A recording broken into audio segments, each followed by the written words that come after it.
Oh. They are cutting out. Why? Oh. I think it's because so many people.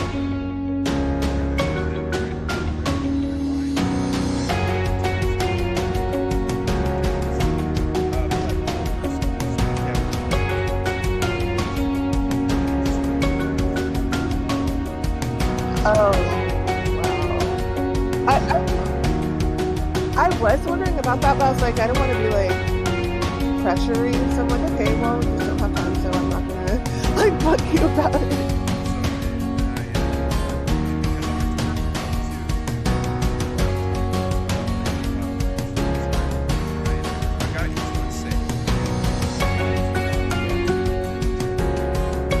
Okay, cool. That makes sense. Yeah, no problem. I would not be able, like, I don't think that I would be able to last. There are so many devices that use my internet, including my brother who lives with me and just like uses my Wi-Fi. So his computer is completely running on Wi-Fi.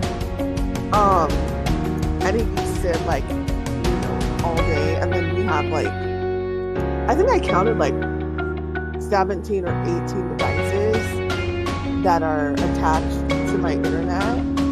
And so there is no way that I would be able to like live with 15. But like it's not even. I should look. I'm curious for this now. I have a similar setup. Okay. I have a lot of devices, each with their MAC addresses on my network, and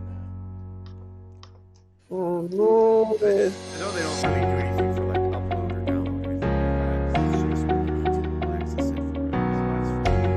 The problem is though, is that my wife wants to do it, I want to do it. Work, I have to transfer large files from several gigabytes in size at times. Right. My ISP is like, okay, that's probably against the I mean, I pay for unlimited internet. Yeah. If you pay for unlimited internet, That's called false advertising. It Back is. on that. Unfortunately, I know that this company, they don't realize that because Comcast service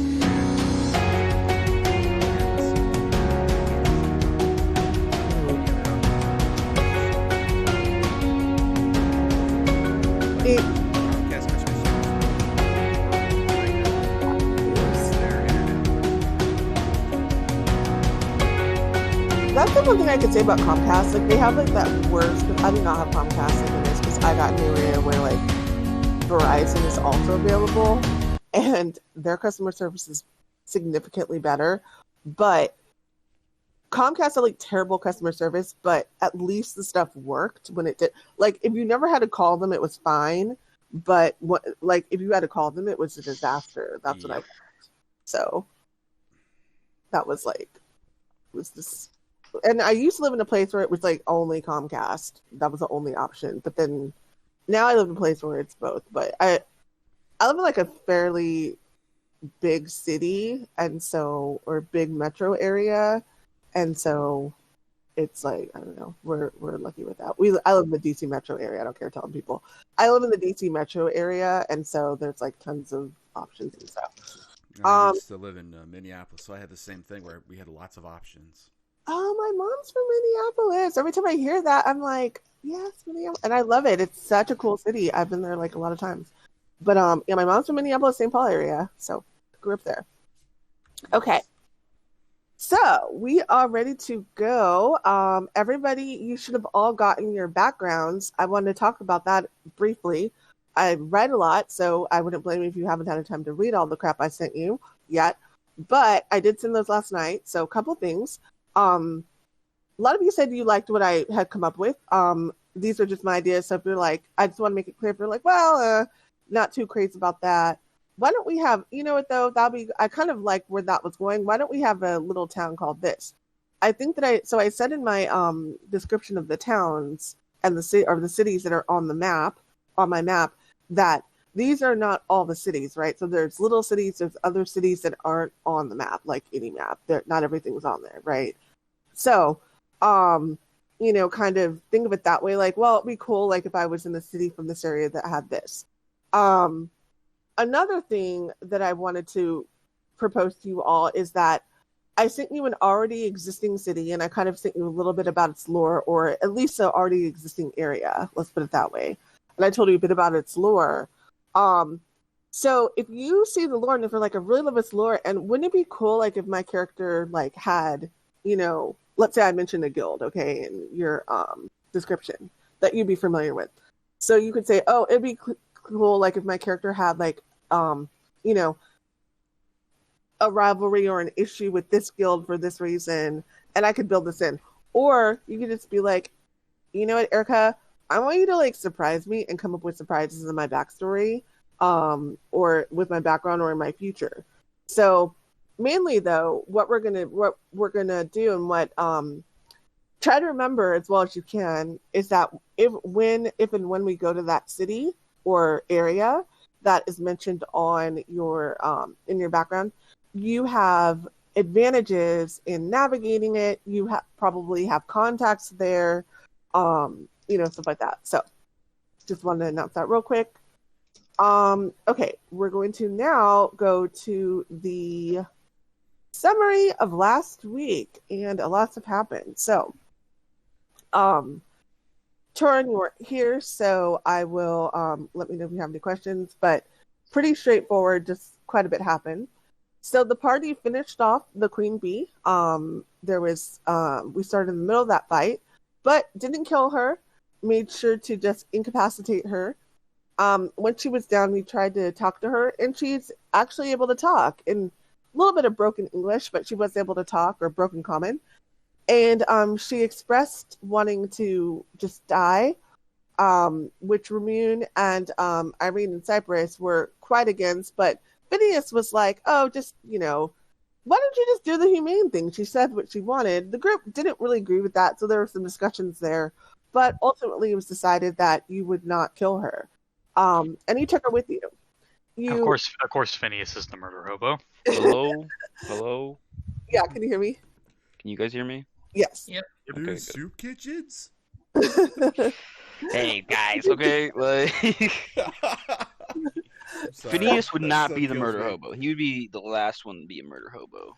Yeah, Phineas was just trying to, do the humane thing. She said she wanted to die. Phineas, I mean, there's a logic to it, right?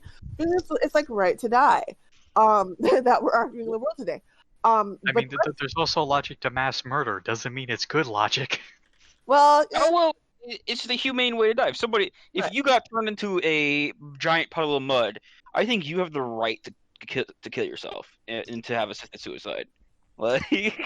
Phineas is like the government. What is it? The assisted suicide or assisted euthanasia. I guess like the government argument for that. There's definitely an argument for that, which I can totally hear.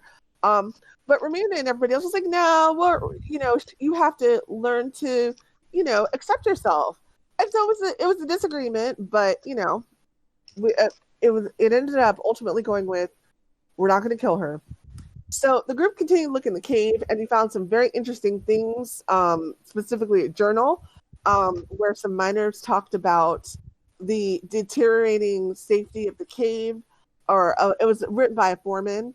He talked about the cave and how it's getting less and less safe, and how ultimately he decided to shut it down or shut down the mine and to pull his workers out for their safety.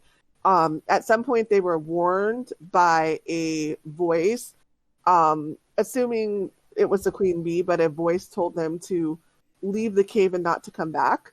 And so he left. It was an unpopular decision with his workers who had to make a living.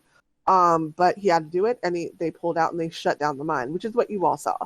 The party looked a little bit around a little bit more for Dr. Wei, but then discovered that his trail had gone cold and decided to go back to town. Back in town, you met up with Isla. You showed her the jacket that you found, his jacket, and also the miner's journal. Talk a little bit about that. Everybody agreed that you would go back to Ardenborn to tell the Allorian Conservation Alliance about what had been unfolding and happening, and that Dr. Wei had disappeared. because you going back will be faster than sending a letter or something like that. When you get back, however, to your surprise, you discovered that they had already found Dr. Wei. Dr. Wei was found by a passing merchant caravan. He was babbling incoherently. He could not respond to any verbal communication, and something seemed to have happened to his mind, missing a coat in the freezing cold, which you guys have. And so he'd been taken to the hospital, and they were trying to see how they could help him.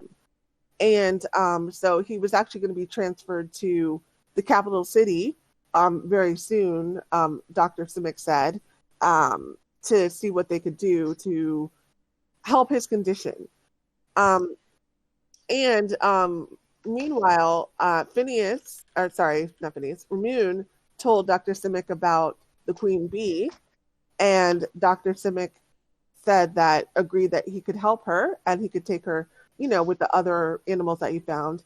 And Ramune named her Lily after a flower. So Lily went with Dr. Simic, and he's going to help her and study her and see what he can do to kind of help her get used to her body. Oh, that's the humane thing to do. Give this weird creature to a scientist to study. Right? So humane. Oh. I love that. That would be exactly Phineas' attitude too, right? Like 100%. Very, very much like him. I mean, logically, it makes sense if you think about it. But he's also helping her, so Dr. Simic said that he did not have any current assignments at the moment. He would soon, probably, but he said there were a couple of people in town that needed help with some things that you guys had particular talents for. And he told you the local furrier, and there was a local furrier, and there was a large farm that was kind of a bit of a corporation that could both use your help. I'll get into what those things were if you decide to go to one of them. And lastly, what he said, something that kind of troubled him a bit, was that there was a bill that was being floated in government about magic users, the newly magic world. And this bill would be, if passed, would be a bill that would require anybody who had any type of extraordinary abilities to register on a national registry. Excuse me. Right now, the politician pushing it didn't have the support, but he was vehemently against it, and many people are against it, as they see it as a human rights and policy violation. So that's being floated. This is important too. He also said that there were current travel restrictions. So all the cities had kind of shut down their gates for the time being.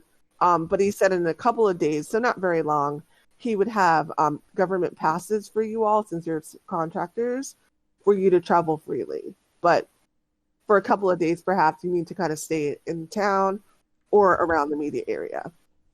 And that's where we left off. So I think that you all, I'm going to move you to Simic's office. There we go. So we ended right there. I think that you all were deciding what you wanted to do next. That could be to go visit either of the townspeople who will probably pay you, but either of the townspeople who have problems that they're trying to solve, or something else in town. So what would you guys like to do? Roll20's taking forever to load for me. Is it? Me too. Yeah. Oh, interesting. Try refreshing your page. I did that, and it I did that, and then it crashed Roll20, and then I had to restart. I wonder if it has anything to do with that new dynamic lighting stuff.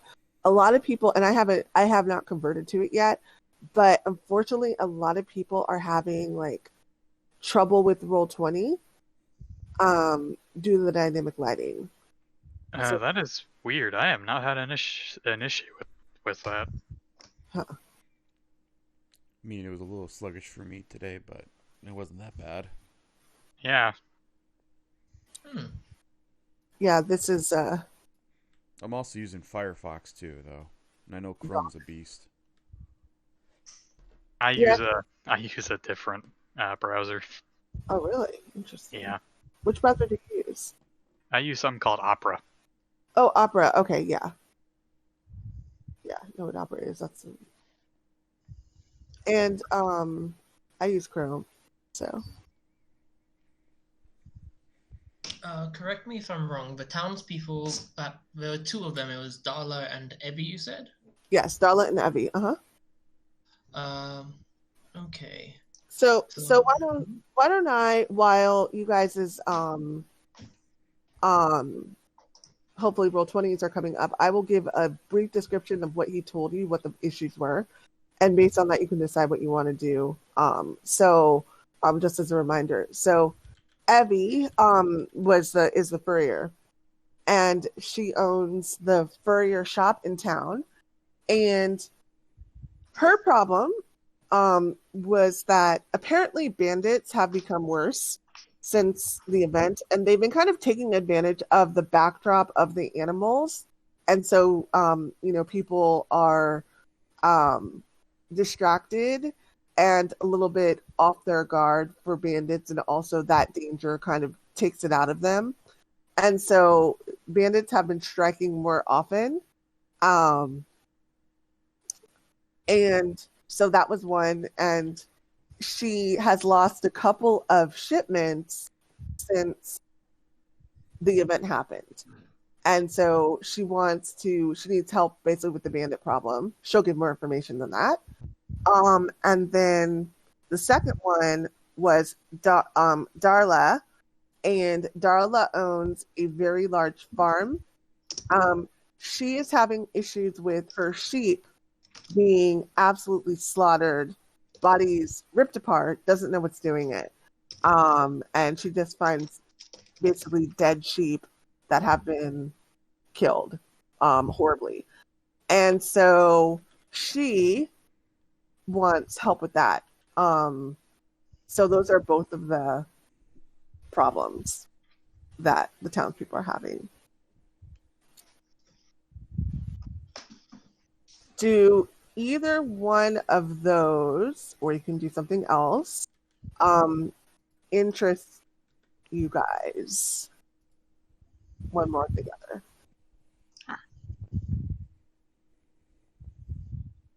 I mean, given the political situation, I think a disruption to shipments and things being able to come in and out of the city could be quite detrimental. Yeah, Okay. as like bandits are always a problem, so it's kind of best just to get rid of those. Right. Okay. So we'll go ahead and go to Abby's shop then. All right. Is there anything? Oh, go ahead. I was gonna say, plus if we kill the bandits, we can take all the loot. So win-win there. If they refuse to surrender or turn themselves in. Yeah, they ain't gonna do that. This group is like really. I love how this group is like really humane. My other group who met like a lot of these they didn't meet this one actually, but they met a lot of these things that you guys are going to meet, but in different situations and contexts. They were just like, oh yeah, they're dead. Like they don't try to talk to anybody. They don't murder hobo, but they don't like really try to negotiate surrenders. They just go in and are like, okay, you're dead. Okay, so have you guys been able to get into? No. Oh no. Interesting. I got in. Okay, It's just like a black screen once I get into Roll20. It's just like continuing loading forever. okay, let's see. Let me make sure that I have. Oh, you know why? Okay, nope, that's actually not why. I was gonna say I know why, but it's not why. Okay, so why don't we can you guys try, or you can open it on a phone. Somebody has some background noise going on, so you might want to mute yourself if you're not gonna talk. Sorry. That's okay. People are... Maybe it might work on. Wait, was he using Chrome, Brandon? I'm using Chrome, yeah. Hit Control F5 and it'll clear the cache and then refresh. That's a good idea. I don't even know how to do that. And then hit refresh. Yeah, just control F5 at the same time. Yeah. It's frozen now.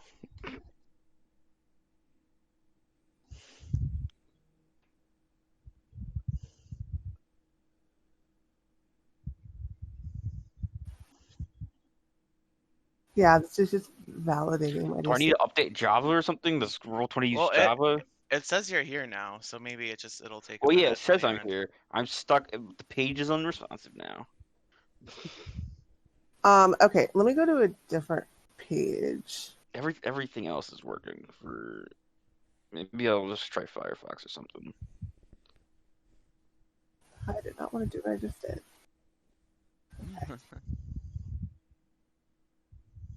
All right, I went to the Ardenborn page. I'm trying Firefox now. Okay.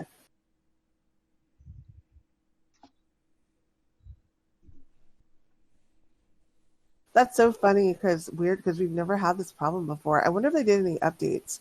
I don't know if Firefox. Well, my Firefox does say that, or not Firefox. My Chrome does say I need to update it, but I haven't updated mine yet, and I haven't had any issues. But I wonder if they've rolled out like any updates to Roll20. I'll look into that. I had a conversation with one of the developers, and because he reached out to me because I was whining on the forum about it a lot. I was like one of the loudest whiners, and he okay, so here we go, you guys. There was an update on March 9th. So this is probably what it is. I bet you this is the problem. God, what's my password?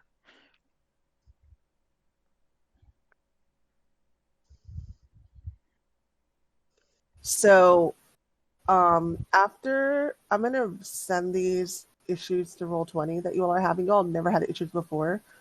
There's apparently an update to the character sheets, which, hopefully doesn't affect you all since you're using the D&D Beyond stuff. I use the character sheets at Roll20. Okay. Yeah, there's an update to the character sheets and character sheet enhancements, they said, and an integrated macro bar, which, whatever, like, I don't really. So that's probably what's causing this. I would guess that's the only, they've updated it. Some things went bad.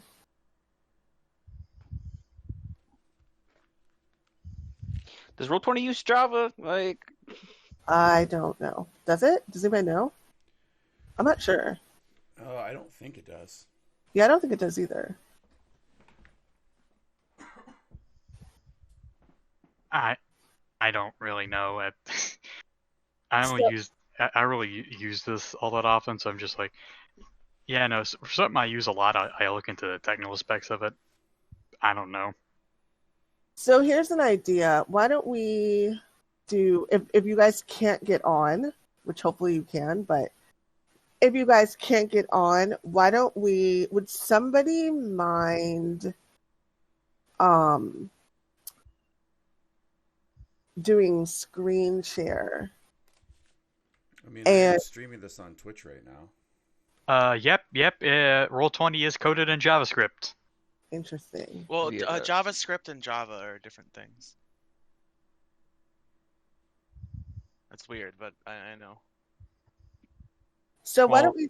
Oh, go ahead. It uses it does use Java, and it's written in JavaScript. I'm pretty sure. Oh yeah, both can be true. So why don't we have I know that we're streaming. I'm saying this because somebody can control the tokens. I would do it, but obviously I can't because I was thinking, no, I could just do that, but I obviously have like the GM screen. Well, I still have full use of this, so I can do it. Okay, so wait, okay. Yeah, it's like I'm not having an issue with. Yeah, I'm not having an issue either with Roll20, and I'm using Firefox. I think I'm the only one having an issue. Oh, you're the only one. Okay, so everybody else is on now. Okay. Yeah. Okay, so continue to try to get on. Okay, so if somebody could, Toren, let me give you control of Phineas. And if you could stream, and then if we get into a battle, you can move Phineas and you can tell him what you want to do, and you can see what's going on. And I'm going to send these issues to my contact at Roll20. So, all right, I'm going to give you. I think that's a band-aid, but it's all we can do right now. Okay.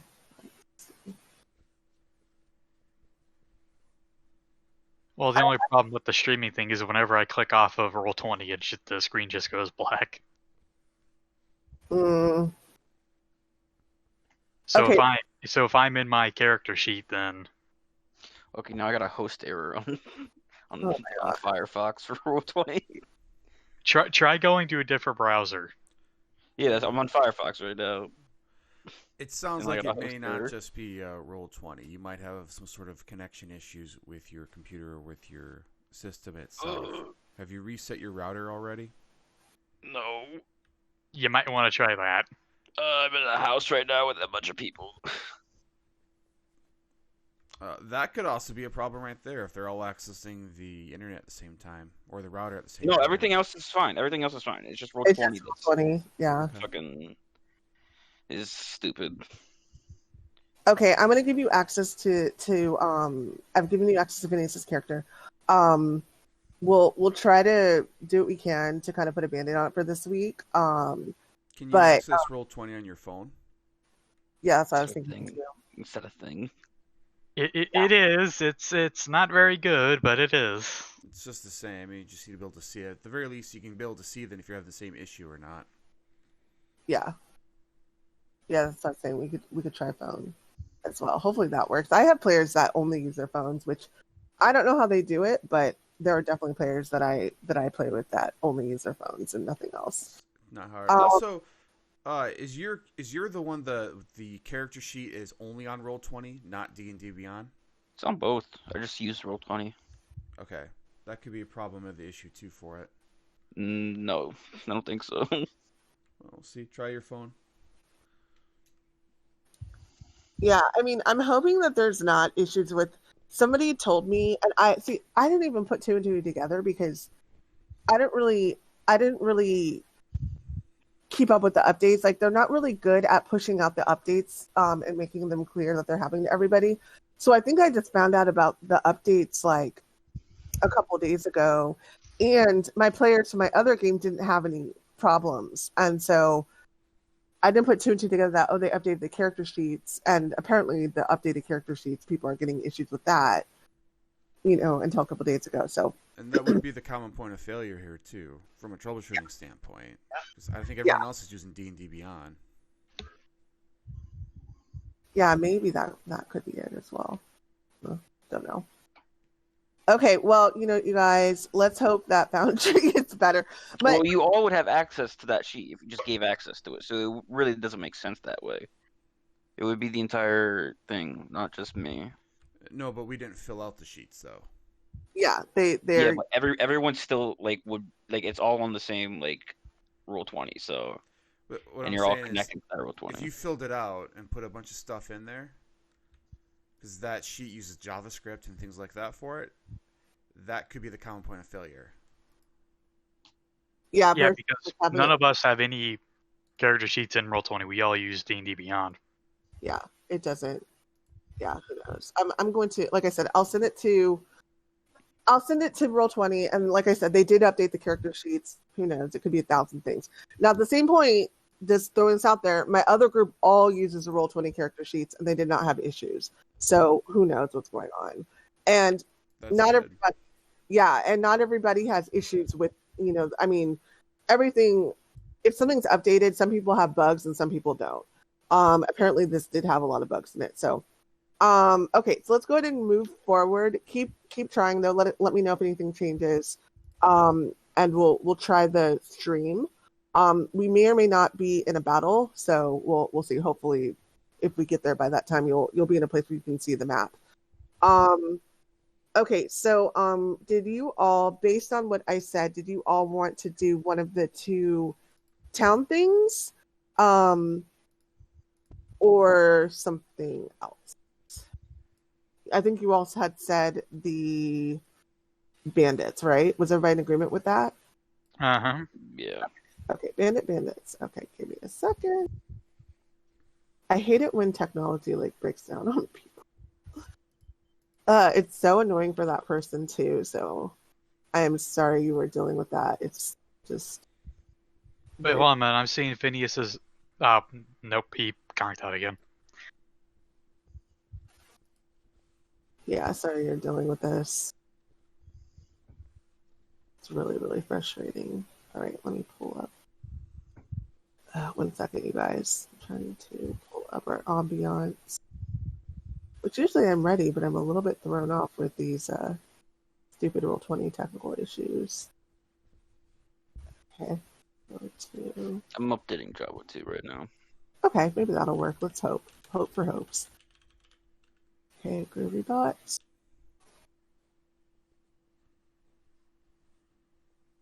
Okay. So, go ahead and turn it down if you need to, if the ambience is too much for you. All right. So, the group walks through town, and you head over to kind of like this town doesn't have individual districts per se, like a larger town like Elwyn, for example, but it does have kind of, a general market area. And so you all head to the market, and you end up at the furrier shop. It is a large furrier that has, all kinds of different things. It sometimes actually is even the site for protests, as not everybody is crazy about people killing for fur. But it's a large business, it's a locally owned business, and the owners are rather wealthy. You head up and you head into kind of like the wooden building, just like the rest of the buildings in town that are made from pieces of ship and things like that are kind of themed in the form of ships and pieces of ship and stuff like that. And as soon as you all walk in, you see a couple of people at the counter, and one of the people that you see is a very sturdy, stocky dwarf, as dwarfs tend to be. She is kind of putting some stuff away, hauling large armfuls of furs. They look like they're probably pelts, and she's hauling them to like one side of the store to another, and she kind of throws them over. And she sees the group kind of walk in, and she looks at you all curiously. You all are not the most common group that everyone would see, a mixed race group, and kind of like a group with some armor and weapons and stuff like that on. Not super common. And she kind of looks at you curiously for a second, and she says, "May I?" And then it kind of seems to dawn on her, and she says, "Oh, are you the ones who the government sent?" Yeah, I heard you had a bandit problem. And she says, "Oh," and she claps her hands together, and she's like, yes, Dr. Simmet came through for me." And she says, "I'm Evie," and she kind of reaches her hand out to shake her hand, and she said, "So glad to meet you." And she says, "Oh, how rude of me." And she kind of like ushers you all back to the back of the store, like a room behind the counter. And she kind of shouts up to her assistant who you saw working, and she says, "Percy, will you close the store for a few minutes? And Percy kind of grumbles. Percy's a human, by the way. And he kind of seems a little grumbly. And he goes up to the front, and you hear the door shut and lock. You don't see it, and but you hear a clear click of a lock. And she looks at you all, and she says, "Okay, so where should I start?" From the beginning. And she kind of looks at Phineas, and she kind of laughs, and she says, "Obviously, there's just so much going on right now." And she says, "Okay, so thank you for coming. I have reached out to several groups of so-called capable adventurers, and none of them have dared go out these days. But so since this event has started about 45 days ago, there have been several shipments that have dared to travel across the dangerous lands, and they have been attacked by bandits. Now, the good news," she says, and she puts her finger up as number one, "is that they've been robbed, but these bandits don't seem to be violent. They have taken several expensive shipments, and they have just kind of taken advantage of the situation. In fact, one of the times my shipment was being attacked by a giant boar. Luckily, they got out alive, and they right as they were recovering from barely escaping this boar, the bandits swooped in. I don't know if the bandits set this boar on them first and then decided to take advantage of the weakened group and to swoop in from there, but they did. And the second thing is that this seems to be the same group that's hitting up one specific area. She says, and she thinks about it, and she says, really taking advantage of this trader's route. As she says this, you see the person who she called Percy walk in. And let me get Percy up. And so Percy kind of walks in and shuts the door, and she says, yes, come in. And here is Percy. And Percy just kind of sits beside her and is listening and kind of shaking his head as she goes. And she gives you a little bit more detail about, the time they hit, which is usually during broad daylight. Surprisingly, people haven't had problems later at night, but during broad daylight. And that they kind of seem to just go up and to demand that they give them all the stuff, but they don't really seem to draw swords or anything like that. But the caravans that are coming don't have a lot of protection, and so they usually just give it over. Now, Percy is listening to her, and then he says, okay, wait. He says, you forgot. And he looks at you and he says, I don't want to say that this is a non-violent group, because there is a caravan that has recently disappeared. And she says, oh, yes, we're looking for them, but they have disappeared in their entirety. And he says, yes, and I can't help, they disappeared as well as their shipment on the same path. So I can't help but think that these bandits might have kidnapped this group. And Evie doesn't look convinced, but, by her face, but she kind of goes along with it.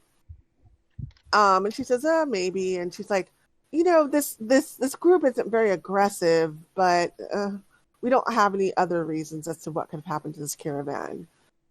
And So she kind of looks at you all and she says, so I think that perhaps the best thing for you to do might be to go to this trader's alley and to maybe, I don't know, disguise yourself as a harmless merchantman and act as bait.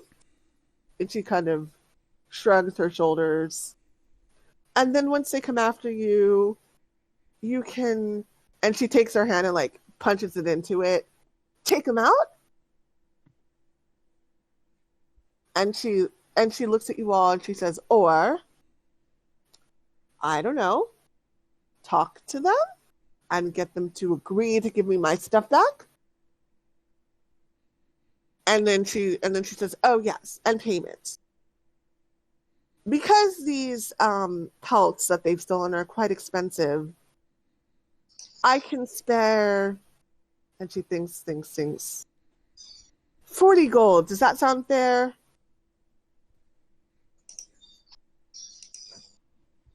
From what you've described, that does sound reasonable. Per person? I'm imagining for a group. You gotta make it And she says, yes, for the group. 40 gold for the group. Okay. Toren, you're a hunter. Is that an acceptable price? You, I'd think, would know better. Go ahead and roll. Let's see. Go ahead and roll. What would that be? I think that might be a nature check. Maybe you know how expensive these. I don't know what else to roll for that. Could be intelligence if you're trying to ascertain the value. Oh, intelligence. Okay, I like that. Nature Go is ahead and roll intelligence. check. So Yeah, sorry, what were we talking about? Sorry, my dad came in and gave me a cheeseburger, and I was eating that real quick. Oh, no problem. Yeah, so Evie had offered 40 gold for this mission. If you could, see if you think that that's a fair amount to be paid based on like what these pelts could be worth, because you would probably have some information about that. All right, so nature or intelligence? Intelligence. I apologize to you if I'm just making an assumption. I just figured since you're a hunter, Ramune would just figure, furs and stuff like that. You'd have an idea. Okay, come on, nat 20. Oh.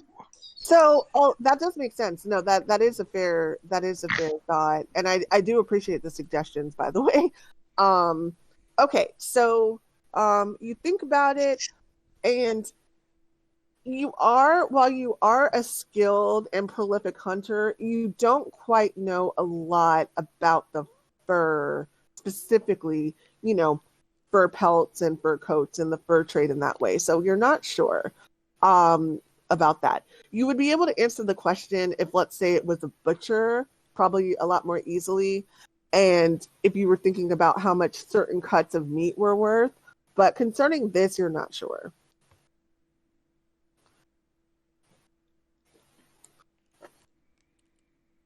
So she kind of looks at the group expectantly and is wondering if you all would accept that payment. Phineas chimes in. It's like, I think 50 would be more of a fair price. Go ahead and roll persuasion.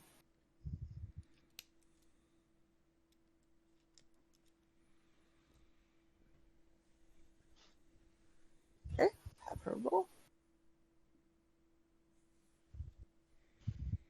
Okay, so she looks at Phineas and she says, you know what? You're right. Okay, 50. No argument at all. No, I mean, doesn't even, she rolled a 2. No argument, no, okay, yeah, sounds fair. This is a dangerous mission. There's animals out there that have unknown behaviors. Yeah, 50. Okay, what do you think? Phineas just looks back at everybody, just smiles and like grins a little bit, like, Phineas is quite the negotiator. Who would have thought, right? So actually, I know that you're really charismatic, so you actually are. Murderous, charismatic. Oh, right. just need to be murderous? insane. I'm not murderous. Who the fuck? I'm not murderous. They go hand in hand. It's like It's like you just need to be batshit insane. You make a perfect cult leader. Right. I and yeah, Don't give I him ideas. right. The cult of the, I don't know, you would have like a connection with like poor people, so you The could cult of the soup kitchen. exactly. People who are desperate and down on their luck. That's who usually joins cults, unfortunately. So you know what, she may have a career there. So okay, so yeah, no, she totally agrees to the 50. Doesn't even think about it. Is super grateful, and then she says, also, she says, if you find my wares, I am happy to give you a cut of, actual pelts, she's saying, in addition to the payment. She says a couple or two. And then she says, and if you could bring back the people who you find who are doing this to face justice.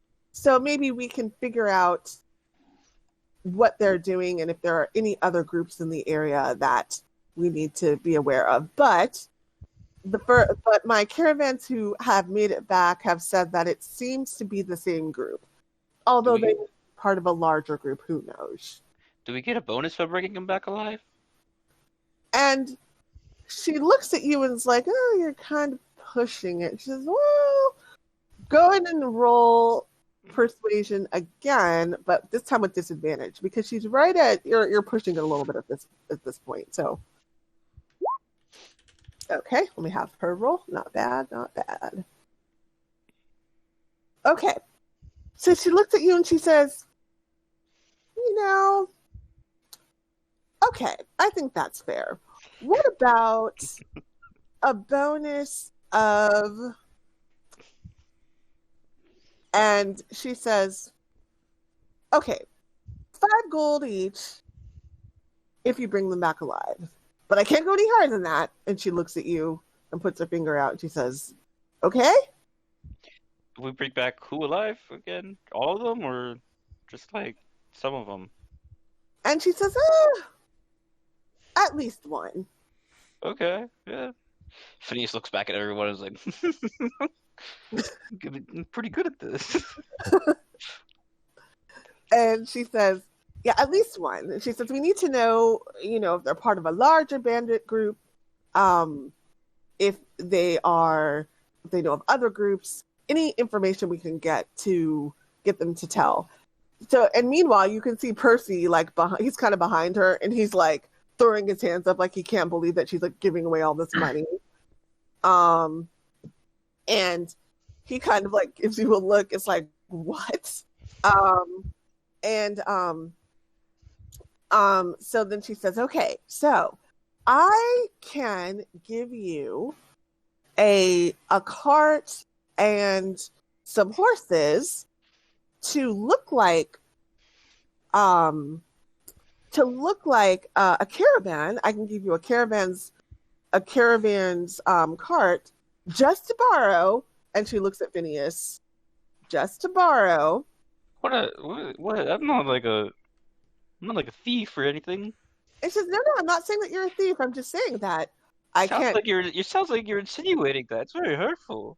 I'm gonna slap Phineas in the back of the head and just be like, stop doing that. Wait, what? Stop being a little reason. You're being butthurt again for no reason. Stop You just hit me for no reason. What do you mean? I'm gonna drag Phineas out of the shop to keep him from causing a scene. Oh my god! You guys see this? Like, it's like you bring this on yourself. This is the same thing as the rabbit. I'm gonna pick him up and walk out of the store with him. I resist. Okay, go ahead and roll. Let's see. What are we gonna do for what do we do for picking up before? It's grappling. I think it's just grappling. Yeah, contested strength. Okay, all right. Let's do it. See it's just grappling then. So. Oh, for fuck. Dexterity then. Dex. Okay, yeah. So you see him like reach over and like try to grab at Phineas, who definitely like twists out of the way, and Evie does not seem at all bothered by this or surprised. She just kind of laughs and actually seems to kind of be enjoying it. And she looks at the group and she says, reminds me of my sons. She kind of, does like a OU type of look. You get the feeling that being a dwarf, this type of thing happens a lot with dwarves. Kind of little like wrestling matches or what. She doesn't know exactly what Toren was going to do. It looked like you were about to wrestle or something like that. And like little fights and stuff like that. And so she doesn't seem affected. Meanwhile, Percy is like, what the hell? And he's like looking like around like at the rest of you like awkwardly and comfortably, like, are they okay type of looks, but not saying anything. And so she kind of like just almost tunes it out because you get the feeling that she's used to this. And she looks at you and she says, okay, so, horse, I can give you a couple horses. I can give you a caravan's cart to borrow. And I can give you some product because I don't think you'll lose it. And she looks at you all and says, I don't think anybody will be able to take it from you. You're like, I don't know if you're trying to be hurtful or not. It's just I'm gonna try and tackle Phineas again. Okay, go ahead and do the grapple again. Oh, come have on. the NPC do an insight check on us.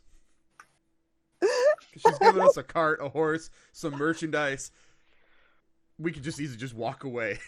Right, and she is trusting the word of Dr. Simic, who has vouched for you all. And so Phineas easily, he may not be like the strongest person, but he is like agile and spry. I'm agile enough. Yeah. Say it again. I'm agile enough. Right. Well, apparently not enough. I'm not crazy. I'm not like Ramune agile. But... Oh, gotcha. I got what you were saying. Okay. Yeah. Well, compared to Toren, today. Okay. And okay, so he just completely just like sidesteps. And again, Evie is just not bothered by this. Percy, on the other hand, kind of walks over and like seems like he's like worried about you all knocking over a table. Then he slowly like moves the table away. And he looks at you all and he says, are they always like this? Yeah, last time he tried to he like ruined a rabbit that I was trying to eat. Yes, Then you were being a jackass. That's why I fed it to the dog. Dude, he like ruined a rabbit I was trying to eat. Please do not destroy these nice pieces of I haven't done anything wrong. I'm trying to get him out of the store. He's the one who's been instigating me, like. And Evie says, "Oh, it's fine. He doesn't have to leave. I'm not offended." And she says, "It's okay." And she looks at Toren and she says, "It's fine. I'm used to it." And she says, "You should see my sons. They've broken tables and chairs. Not saying you do that, but It depends on how much meat I've had when it comes to that last one." And she says, "Me too." Yeah, Toren's quite the alcoholic. I punch him in the face when he says that. Okay, let's not go that violent. Let's do punch in like the shoulder, kind of like a like a little stop type of punch, but not like trying to knock people out type of punches. Yeah, we're not gonna do PvP. Okay. So so let's move forward. So Evie, like I said, agrees to give you all and again, very trusting. I mean, if one of you all want to bring up that she's being overly trusting, that is fine. She is I'm kind of metagaming a little bit, so I didn't mean to have that come out, but she is seemingly trusting the word of Dr. Simic, who has really vouched for you guys, and he really supports you all. And so she's not really worried about it. And doesn't expect that you all would do anything because Dr. Simic said that you guys were a good group. So that's where she's coming from. So it's not even like a thing for her at all to completely be okay with this. And then she kind of looks at you all and she says, and you also might need some cloaks to cover up those weapons. And she specifically looks at Phineas's sword and looks impressed, and looks at Irene's war pick and, kind of says, we don't want them to know that this is a group with bodyguards per se. Quite scrawny. I don't know.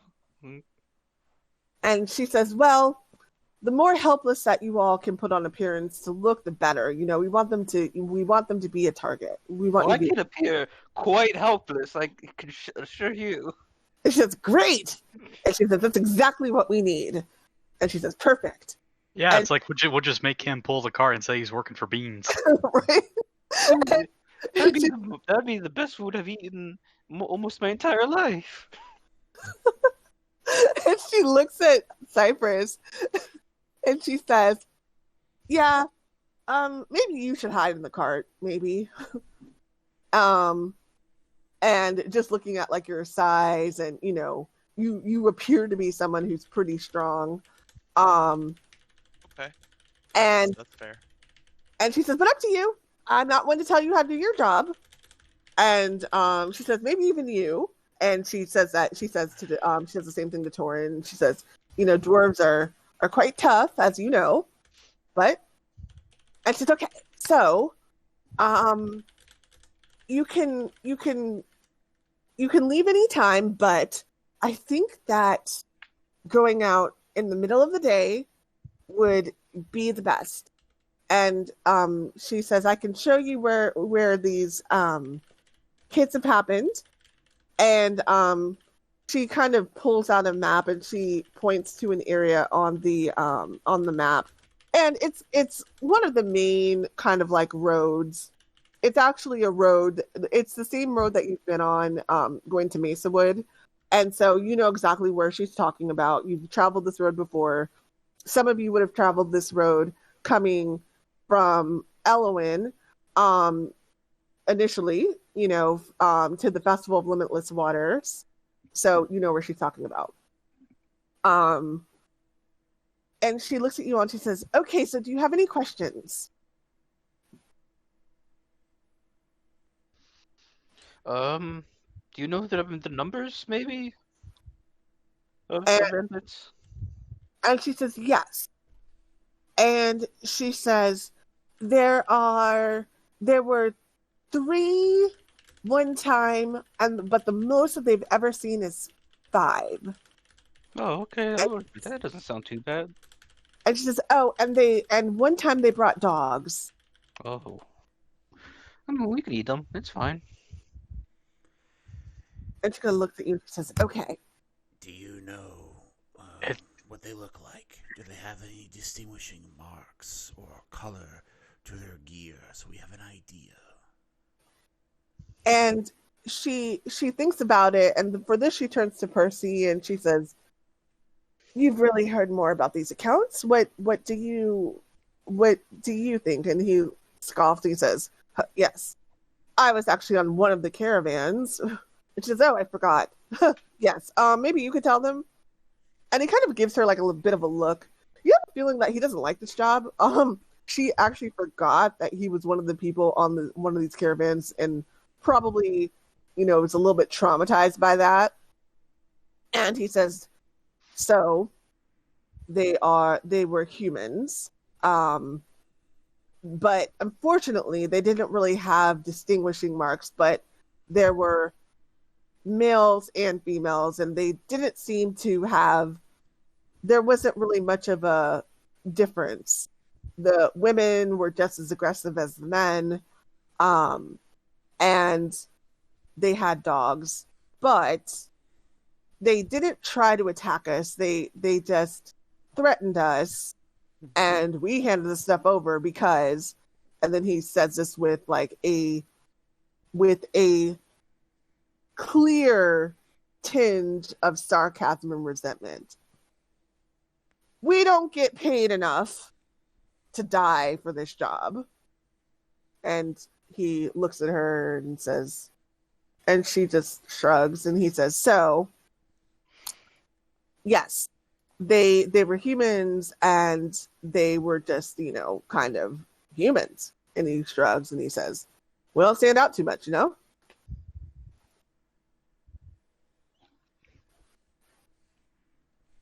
Yeah, I guess. All right. And she says, anything else? And when would you like to leave?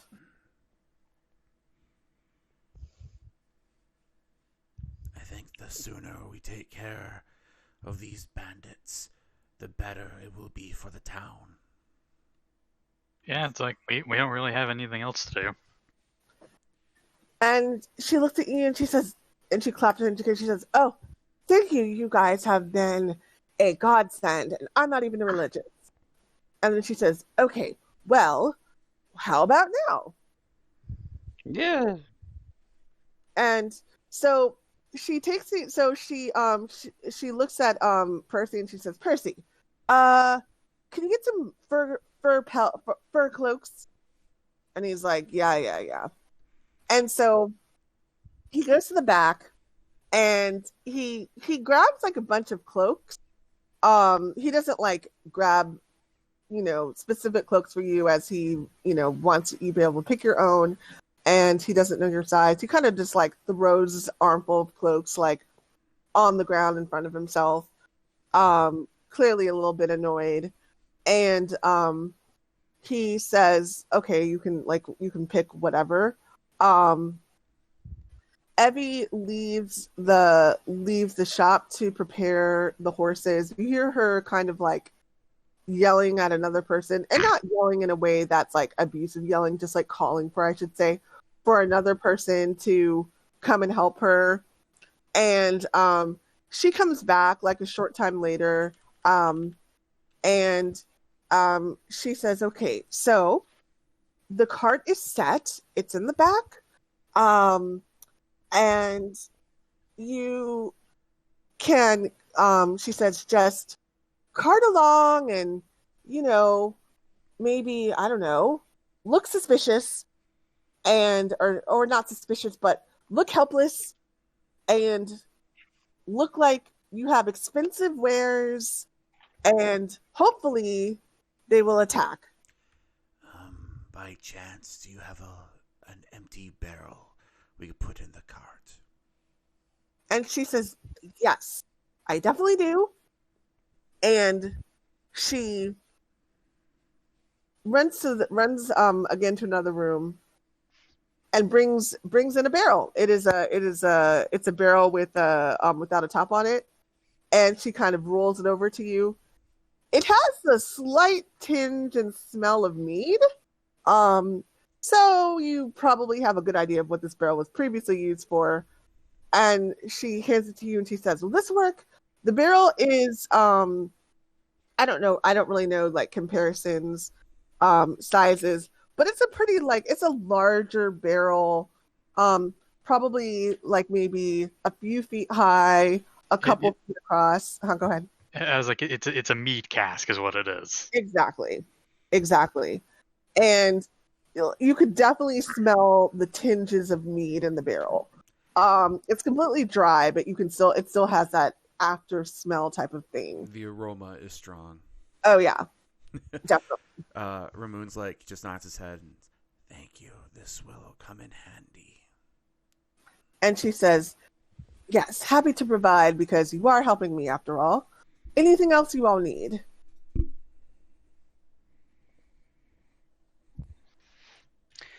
I don't think so. I think we're okay, unless anybody else thinks otherwise. Okay, so I will take that as you all are ready to go. Otherwise, speak up now or forever hold your peace. Um, okay, so she kind of like she walks with you all to the exit, or to the outer gates of the town. You notice that now you are allowed to leave the town. The curfew has been lifted. You do notice that, the guards, and this is not a heavily guarded city. This is not, so they just have like a guard police force type of place, And so you do notice the guards kind of like look at you, and they seem to be paying attention to who's coming and going. But they don't stop you or anything like that. And go ahead and stop that. And she kind of sees you guys out and waves, and you guys go along on your way. All right, so let me put on. Okay, so you all head out on the road, and you are heading sort of towards Elowen. Now, the place where the bandits, she said the bandits have been hitting, is it takes you maybe about an hour to get in that area. Why don't you tell me a little bit about like what you want to do, how you want to set up, either before you get to that area, when you get to that area, or anything like that. And I'm going to, let's see. All right, yeah. So why don't you start with that? So, go ahead. Oh, I was gonna ask if I could be the one driving the cart. Okay, so you're going to be driving. Toren's driving. Ramune's positioning the barrel, and he's going to just melt himself inside like a big old thing of Jello. I think Phineas will sit next to the driver. Yeah. And Okay. he and I are just gonna be arguing the whole time. But All right. That's About, actually like, the that would work in our favor. Yeah. It actually could, right? yeah, You gotta be more respectful of me. I'm like tired of being picked up everywhere and pushed around. it's like I will throw you off this cart and leave your ass here. Oh no! Yeah, I will ruin this entire trip if it happens. Luckily, for Phineas, like Irene, Cypress, and Ramune probably would not allow that to go down. But Well, Toren is only half being only half serious. Right. Oh yeah, no, he's not actually serious. I totally think Half that. serious. He's being half serious. I'll blow up the merchandise if you do that. Ah. It's like I will slit your throat before you can even try. Oh, no. God. Okay, let's So Irene's being dainty. Juno, you're muted.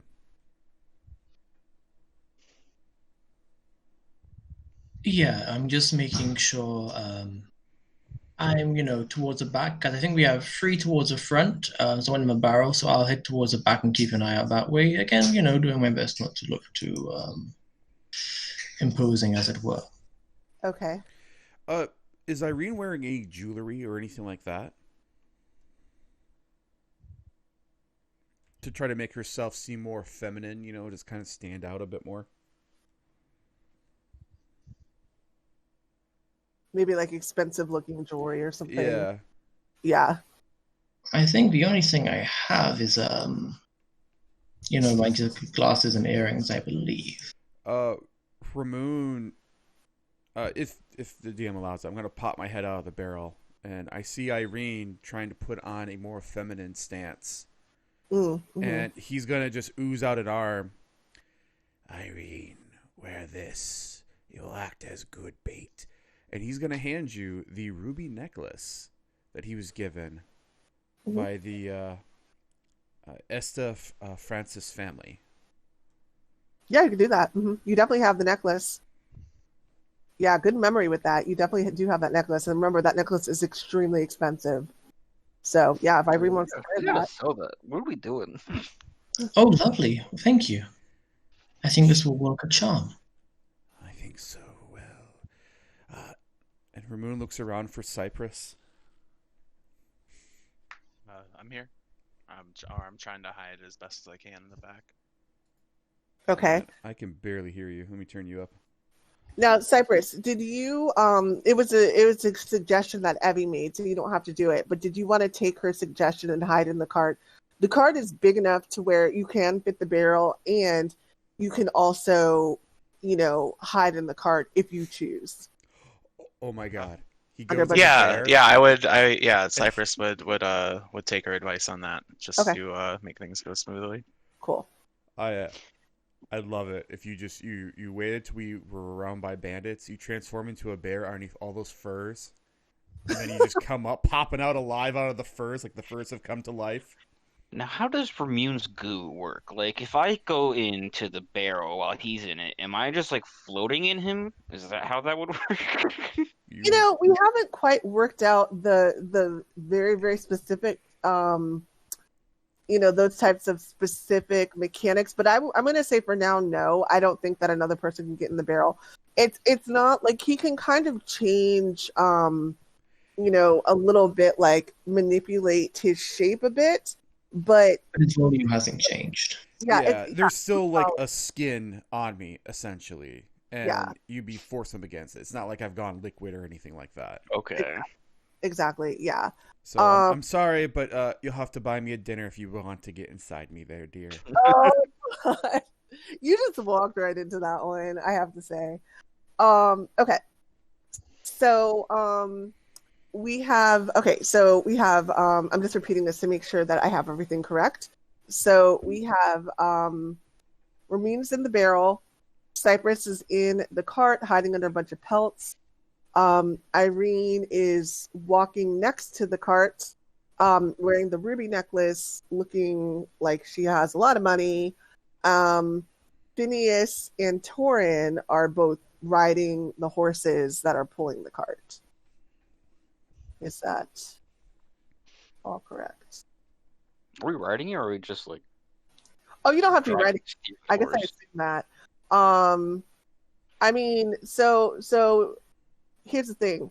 Riding, what am I trying to say? So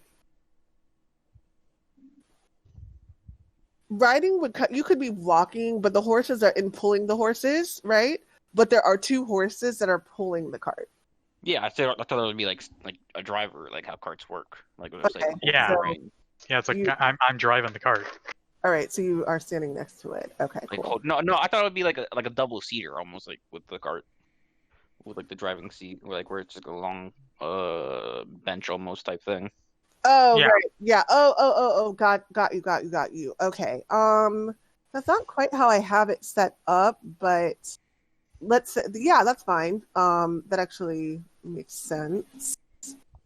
That's how let me- carts typically work, I think, right? yeah, they do. No, you're right. You're absolutely right. I'm not the best at kind of some of these mechanic considerations. So I may not know what I'm talking about sometimes. Okay, so I can make that work real quick. Let me get you a second. Okay, so Phineas and Phineas and Toren, sorry, are kind of driving the cart. So you're kind of sitting on the bench at the right behind the horses. Yeah. Okay. Yeah. Okay, cool. All right. So I think we got it. Give me just one more second to finish creating this scene the way that you guys wanted it, because I kind of had it created as you were talking. And I think I did a pretty decent job. I couldn't have it done beforehand because I didn't know what y'all were going to do. There we go. And let me put you on the... Oh, that's so annoying. All right. What if I do... Oh, that's what I can do. Okay. Something here. You're sitting here. And you are here. All right. Gonna go ahead and move to the scene. Okay. So, if you can't tell, there's a bench that I put you all on in the front. There's a barrel that Ramune is inside of. Oh, sorry, I have you guys on the wrong screen. Okay. There's a bunch of sheep there. that's I was like, what's going on? Sorry about that. That's actually the scene. Luckily, that didn't give anything away. That was secret. That's the scene that I'm going to use when you guys do the mission with the Darla. If you do it, you don't have to do anything. But if you do the mission with Darla, the other townsperson. Okay, sorry about that. Okay, so this should be better. Okay, so you guys are on the cart, and if you can see, I have Phineas and Toren who are sitting kind of on the front bench. I have Cypress and Ramune is inside of a barrel. If you zoom in, you can kind of see the barrel that you're inside of. Now, if you want to move the barrel, if you want to do anything with the barrel, you can do so. And Irene is walking in the back. Okay, so I would like, if you are proficient in perception, I would like you to please roll for perception.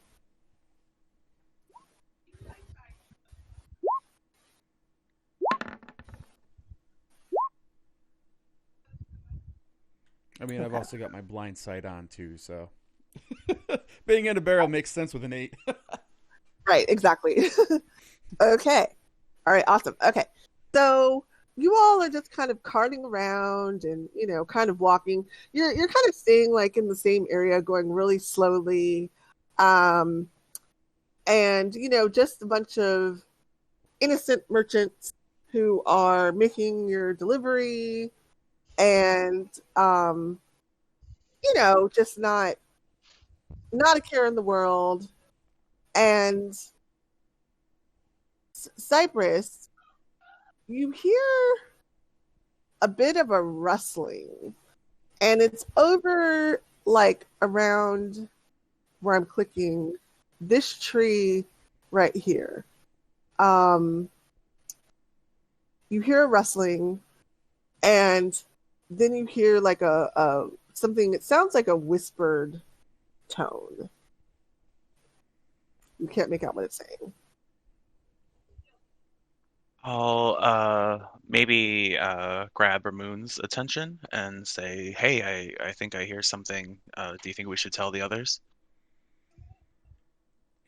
And he's gonna whisper back, If we can do it discreetly. Yeah, I don't want to blow our cover. and for reference, it looks like. Are you hiding underneath the furs right now? Yeah, I'm hiding underneath the furs. Got it. So no So one can is really it see so? us talking.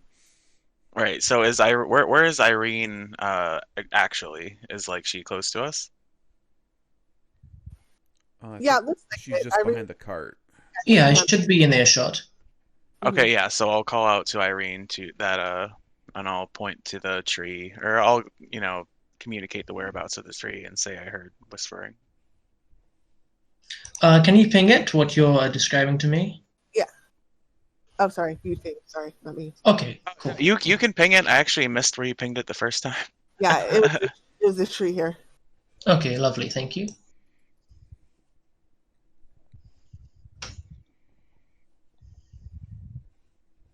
Maybe one of the less threatening people can go check it out. I don't kinda think a like- horse can go check it out. You guys gonna push at me to check it out? I'll go to Toren and Phineas and just say, if we're lucky, we might be able to spot some game nearby. I think I might have heard a rabbit or I a better hare or should go. something. Toren could barely hunt. I better should go. I will say no, you don't, you jackass. What? You stand right here. Toren could barely hunt. Oh, he's already gone. Yeah, Toren could barely. right there. Both of you. Okay. So go ahead and again roll perception, please, for and Phineas.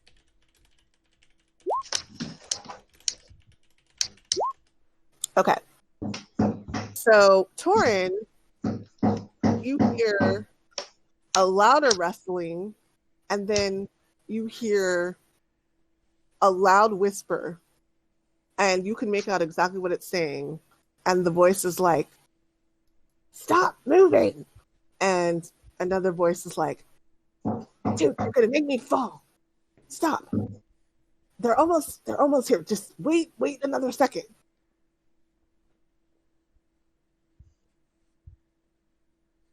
I'm gonna wave over Phineas. Oh, you having trouble hunting there? So Phineas, you didn't hear this. Only Toren did. Just to be, yeah. Okay. I'm gonna mouth, "The bandits are in this tree" to him. Oh. All right, I think the rabbit's near the base of the tree. I'm gonna go. Let's try and flush them out. You have a torch? Yeah, I have a torch here. Here you go. Light it on fire and chuck it in there. No, we are not doing that. Why? We don't want to burn the rabbit. We don't want to completely incinerate the rabbit. We're looking for lunch Draw here. him out. It'll draw him out. You hear another voice saying, "They're gonna burn down the tree. Move to the other tree. Hurry!" I mean, they're saying it. They're trying to whisper, but you can clearly hear it. And they're like, "Move to the other tree. Go!" It's like, I'm going to stop. And you hear like rustling, and all of a sudden, a thud, and out falls a person. It's like, ow! He is prone. I'm going to walk over to him and I'm going to tie him up. Okay. He is going to try to get away from that. So let me have him roll. And yes, we can move forward the cart. So, okay, so let's talk about, so where do you want the cart moved? Go ahead and click where you want the cart moved. Okay, so I will move the cart. Let me, I can move you all at once. Yeah, I can. Okay. So cart, is this a good spot? Probably to have the horses in line with them. So a little bit more if you could. Okay. Put your token in a second. Okay, I so take the it cart. Irene's kind of like leading the horse's reins towards Phineas and Toren. Yeah, it sounds like it. I'm going to move you for just a second, Phineas, because I have to select all of them. I'm getting you in that too. Okay. So, like right here, per se. Perfect, yeah. And then Phineas will go back here. Move the bench back. Okay. Okay. So he falls out. Okay, so he is going to try to get away. So he is going to roll with disadvantage. Give me just a second. Yeah, because like he just fell out of a tree. I think I would have at least an opportunity to grab him. No, he's going to be at disadvantage. He's going to try to get away. But it's going to be hard for him to do so. So, yeah, probably won't succeed, but he's going to try. Okay, let me... How do I not have...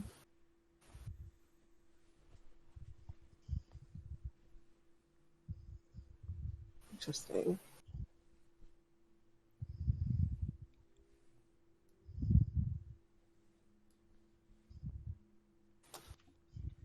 One second, let me... Why was the first one that was on there just like a rabbit tied up on the train tracks? For a move What? for a rabbit. Oh, here we go. Here's a good one. Huh. Here's a good one. Okay. No. Let me have them roll. Okay. All right. So he as much as he tries to kind of like roll out of the way, but unfortunately for him, he's not able to do it. And you definitely are able to tie him up. Right as you're doing this, you hear a voice. And give me a second. I'm moving him for a second. I'm trying to do something. Okay, why? Okay, give me a second.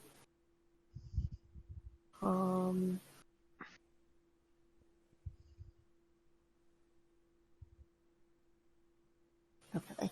And there we go. Okay. All right. Put him back.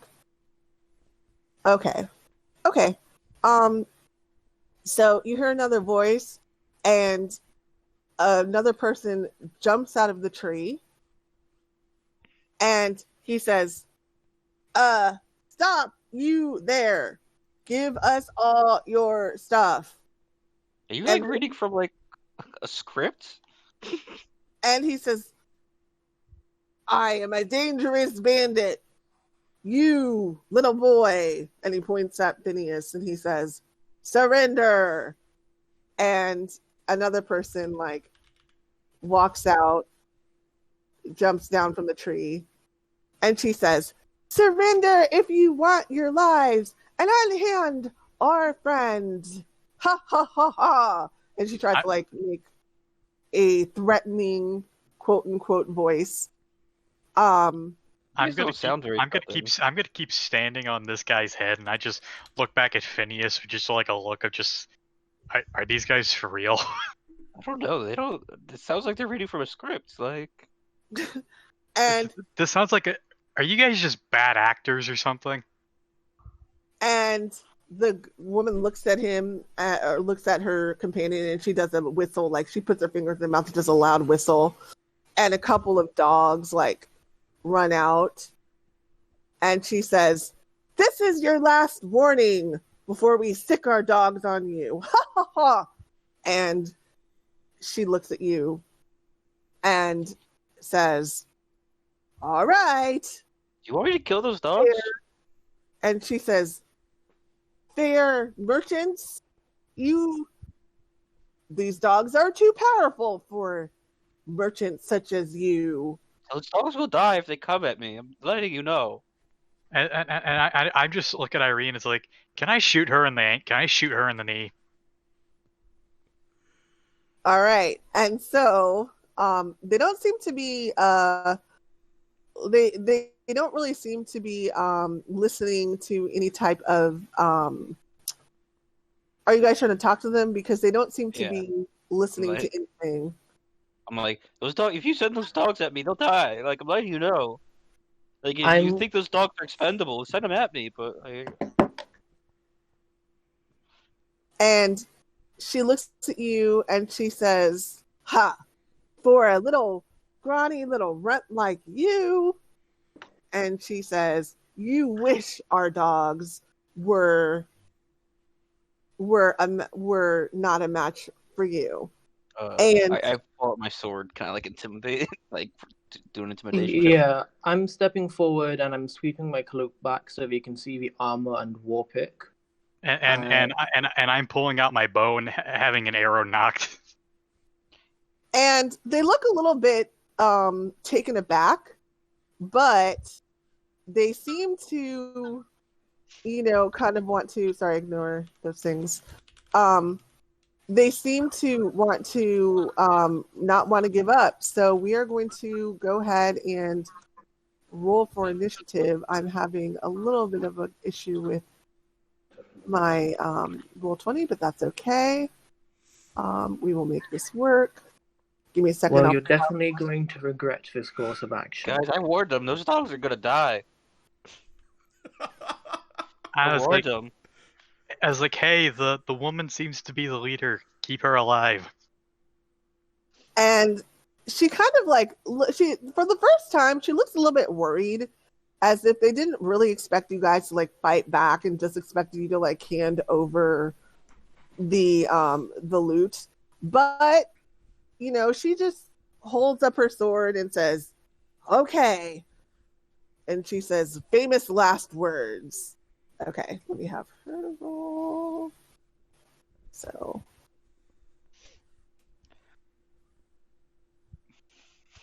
I feel like these guys are like very amateur. Their dogs might be precious to them, so so like I'm like, this is not my fault. You guys are like killing your own dogs at this point. Oh no, Ramune. It's okay. I'm still in a barrel, and they don't know I'm here. And Right. Cypress is still covered, and they don't know he's there. So Right. now they think it's 3 bandits and a couple dogs against the 3 of you. Right. So And one of them's tied up, and I'm standing on his head. So they have not at all noticed. They did roll like to see if they could see any movement or anything otherwise, and they have not at all noticed anybody else. So if you guys attack, those will be surprise attacks from the 2 of you with advantage. So Honestly, I'm more worried about Toren and Phineas just killing all the bandits and Right. taking them back alive. Nah, Hey, I'm not trying. I might maim them, but I won't kill them. right, Start exactly. cutting off their fingers. They're alive, aren't No. they? No, Definitely killing these dogs though. Like, The dog's gotta go. Dog's gotta go. The poor Yeah. puppies. Oh, I warned them. I gave them ample opportunity to call off the dogs. I mean, to be fair, you did. So I mean, that's their fault. And they did attack you. So, okay. So first we're going to have little doggy you. Okay, the dog is going to run straight for Irene, since Irene appears to be. Actually, is he going to go for Irene? Do I want to have him go for Irene or Toren? Yeah, he's going to actually go for Toren because he sees that one of his friends appears to be in some type of distress.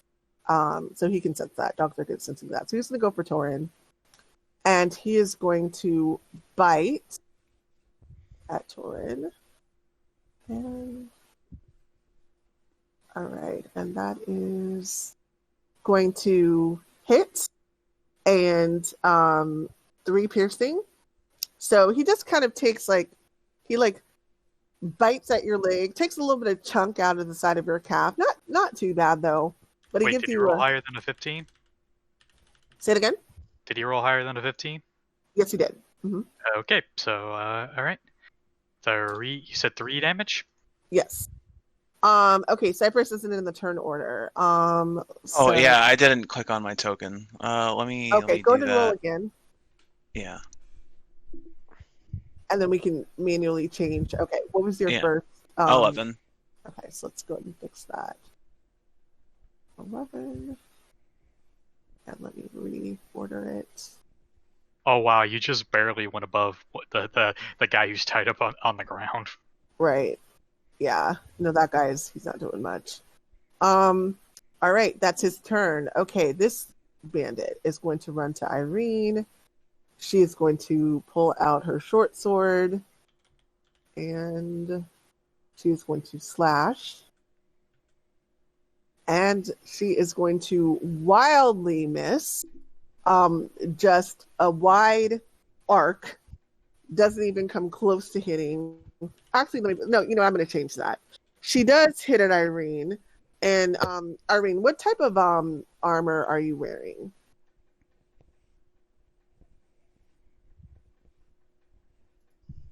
I think it's chain. Like a chain shirt? Yeah. Okay. So she hits at Irene and she gets right in the chain shirt and it clangs. And it's pretty obvious that her hit was not her hit. It was hit the mark, but it wasn't powerful enough to do any damage. And she's oh, her face, her eyes go wide, and she's like, oh crap, these people may have stronger weapons and armor and equipment than the average run-of-the-mill merchants, and she's a little bit worried. She looks worried, but she lowers her sword and kind of like raises it up to try to appear confident. And that is going to be her turn. Toren. All right, I'm gonna yell at Irene. It's like, hey, try not to kill her. She seems to be the leader. And then I'm gonna stab the dog in front of me with my sword. Okay. I don't plan on killing any of them, but they'll certainly regret doing All right, more. so that is a 14. Okay. Yes, 14 hits. And since I don't have a shield, I'm using it two-handed. So that's just 11. Ignore the crit Okay. stuff. So 11. All right. So I mean, you like slash at this poor dog, and yeah, it actually took a pretty bad hit, and it makes a yelp, and it kind of falls down, but it's still up, and it seems not very doesn't look good. It's not looking good at all. Anything else? I'm just going to go back to standing on this guy's face. Phineas. I'll cast Hex on the Okay. close person to me. So is it the guy, not the guy that's tied up, right? No, the Okay, girl. so she's Hex. How did I do? Hex. Oh, actually, let's do it on the dog, The dog? for right Okay, now. cool. All right, so the dog is Hex. The closed dog, right? Yeah. Okay, cool. Fucking do the fart dog. I don't know. No, do the.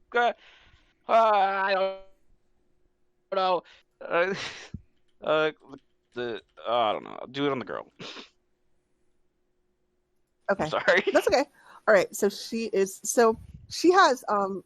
there's like a blue, that's the concentration thing. I don't remember what I did for Hex. We'll do the ghost.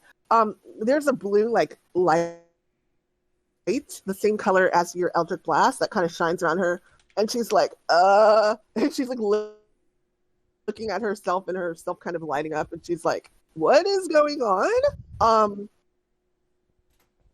They have clearly taken on magic users, which they had no clue that they were getting into. And yeah, she just kind of looks a little terrified, but she is going with it. Anything else you want to do? Swing. Okay. At her. Okay, that will hit. Non-lethally, of course. Okay, yep. That will hit, and it's not going to do the necrotic damage, right? Because it's not a. It's not a No. What am I trying to say? It's not a magic spell, right? So it doesn't do It necrotic. does do necrotic. Oh, it doesn't. It still does necrotic. Yeah. Got it. Okay, cool. All right. So yeah, so you hit her with your sword, and then the light around her kind of like reverberates and does further damage. She's like, and she takes a pretty bad hit. And I mean just a slash down on, her kind of like her front. But you even though you slashed her, you kind of made sure that the slash wasn't in a vital area. Okay. Oh, is that your turn? Yeah. Sorry. Okay. All right. So this bandit currently is getting its head stood on. He is going to try with disadvantage to see if he can, because he's also tied. Yeah, right? I tied him up. Okay, he can't do anything. All right, so yeah, he can't do anything. Okay, so he's just going to say, if you surrender now, we won't kill you. And he's saying this in a voice that is not at all confident whatsoever. He's just kind of saying it. Tied up with a large dwarf standing on his face. Right. I don't think he's in any position And to make he's demands. like, hand over the loot, and we will and nobody will get hurt. I'm assuming they're just going to ignore that. I give him a little kick in the ribs and just go back to staying on his face. So that was clearly not effective. Okay, so he is restrained and can't do anything. All right, Cypress, who they have not seen. Go ahead and go. And whatever you do, you have advantage on. Okay. I'm not going to attack anybody this round, but I am probably going to make an impression. I'm going to move here, and then I'm going to Misty Step here, and I'm going to say if you surrender, I probably won't eat you, and then I'm going to use my action to wild shape into a bear. Okay. So all of a sudden, seeing a huge Goliath just, oh, and that's your turn. Right? Yeah, after I wild shape into the bear, that's my turn. Okay. All of a sudden, after seeing this huge Goliath, who's much bigger and taller than all of them, kind of materialize and then turn into a bear immediately, the group seems to be pretty freaked out. And go ahead and roll. Let's do a little bit with this. Cypress, go ahead and roll intimidation with advantage. Okay. See how they react to this. It's gonna have pretty low DC, but go ahead and roll intimidation with advantage. Okay. So, this guy here next to you, looks at the bear, looks at his companions, looks at Phineas, who just did some type of weird magic that they have no idea what it is, and says, "Oh yeah, I'm out," and starts to run, leaving his companions behind like a coward. And he is going to head straight down this way, and he is going to end up right here. And he's so terrified that he's not even able to, he takes too long to react in awe, so he doesn't actually get far enough as a dash would be. So he just does a regular run as fast as he can. This dog is going to run at the bear, and with the heart of a lion, it's going to attack the bear, even though it's a little dog. It's not little, it's a mastiff, but it's going to bite at the bear. And so the dog launches itself at the bear and misses entirely. The bear AC is 11, by the way. I don't know if that'll change. No, it does not at all. No. And so the dog launches himself at the bear and completely misjudges its pounce, so I guess, or its jump, and instead of landing with claws, it kind of bumps into the bear and falls back prone right here, and it's kind of on its back just a bit, and it's prone and doesn't have time to get back up. So little doggy is prone. All right, Irene.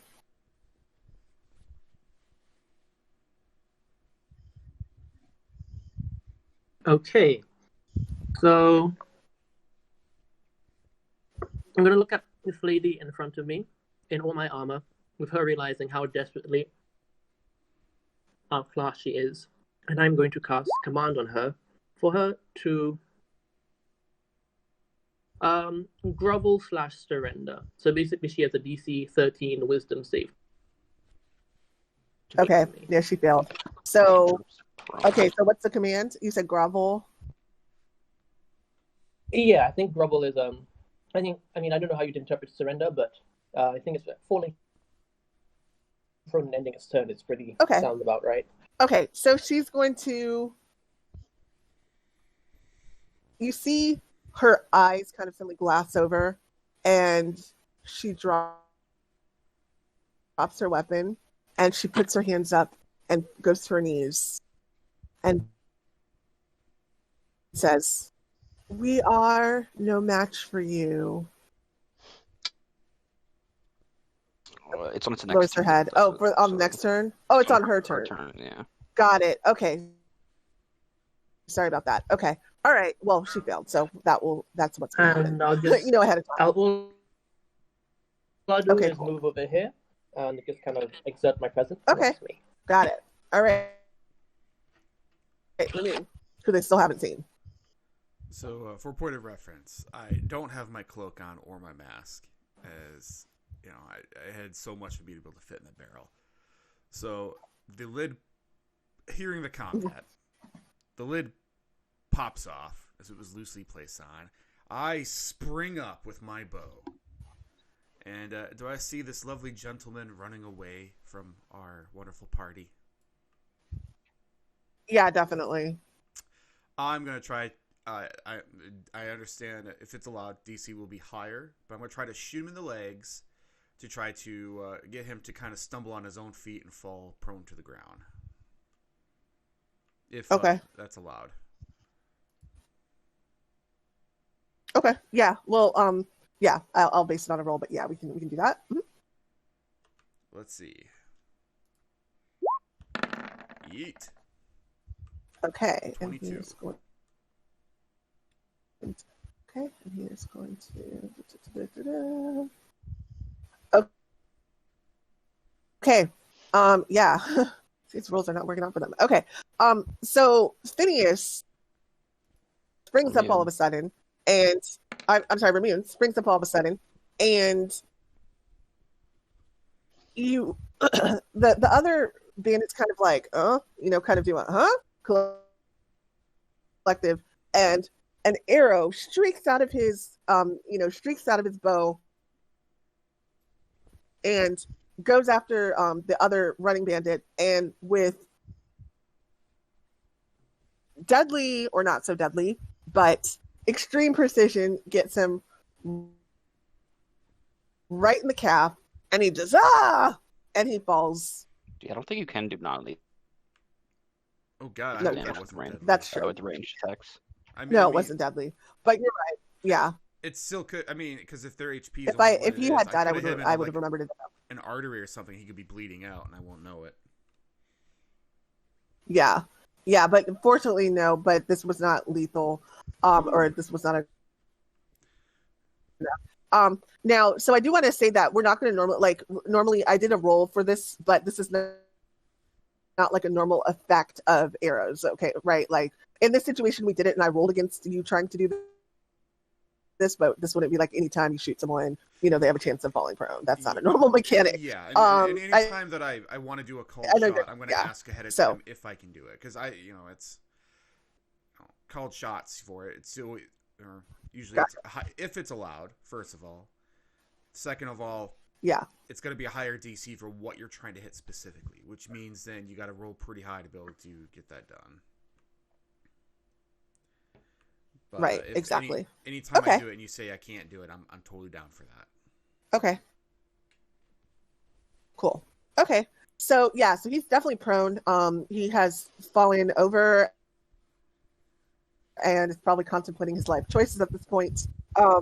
Okay, so the dog again tries to bite at Toren. It's this dog, and he is going to. So he bites out at Toren and completely misses. Just seems distracted by all the activity. Lunges forward. Lunges kind of past you. Doesn't do opportunity attack though, because he doesn't go out of range, but he lunges past you and does not manage to bite you. Next. Okay, so now we do the command, obviously. So the bandit who was just commanded, her eyes glass over, She puts her hand out. She drops her weapon. She gets on her knees. She puts her hands up, and she says, "You are too much for us, and we surrender." And she bows her head. You heard it from your boss. She's a wise woman. Okay. All right, Toren. All right, so I'm going to use my action to dash over to here. All right. And I am then going to action surge.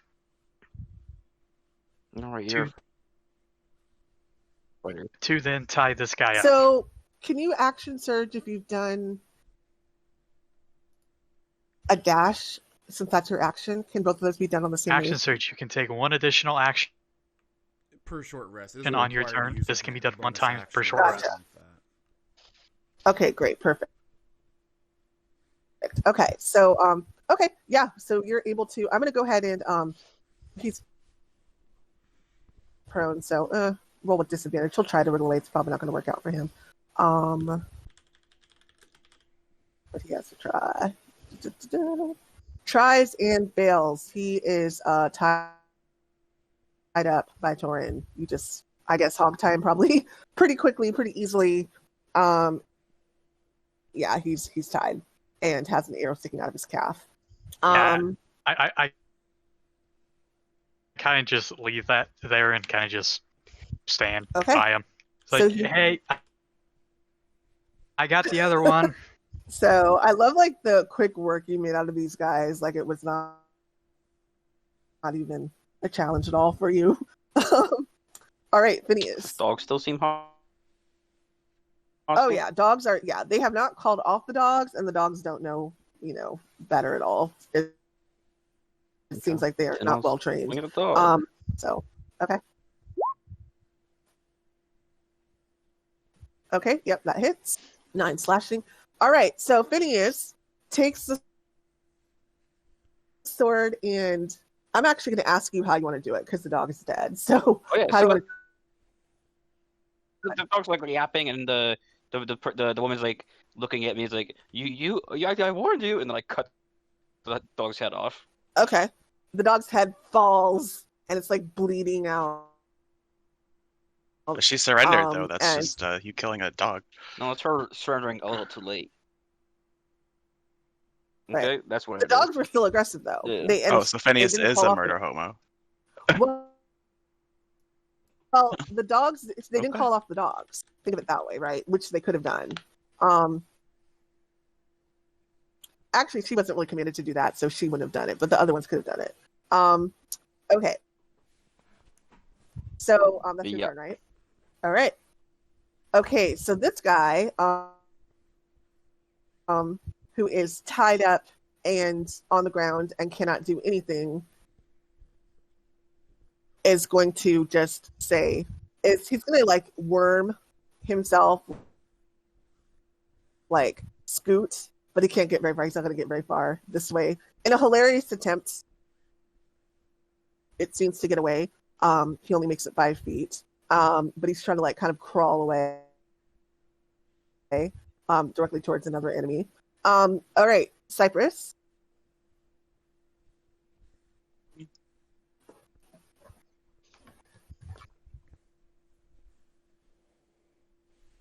So what's left? She surrendered. This guy is still kicking, right? There is, or is the only thing left really is the prone dog, who's like currently attacking, which is this dog right here, and he's. Can I try and intimidate it to stop attacking me? Yeah. See if it works.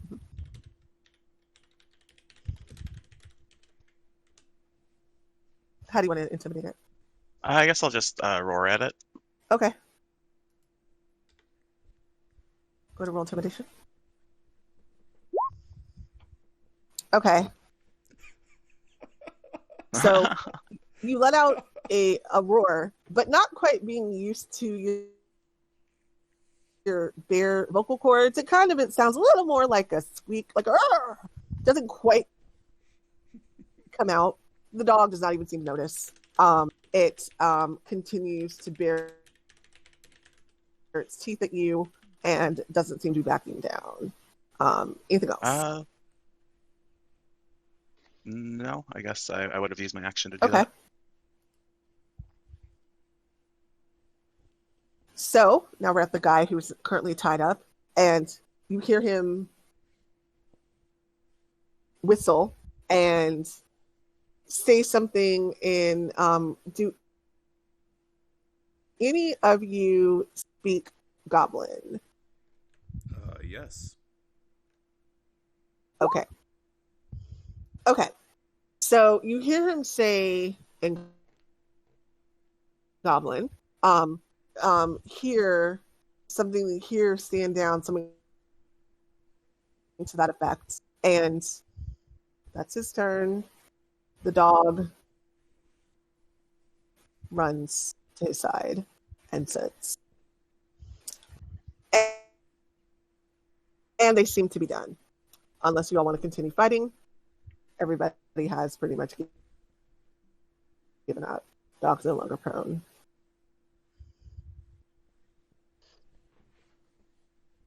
But, I mean, it's your turn. So do you guys want to in the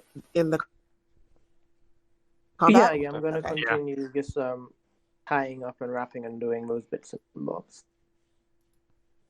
Okay, so everybody has surrendered, and you're out of initiative. Okay, all right. So, the woman who seems to be kind of, so she's completed the action, so now she's no longer charmed by the command spell. So she's sitting and she's just staring at all of you. The other two aren't speaking, and she says, "Let us go."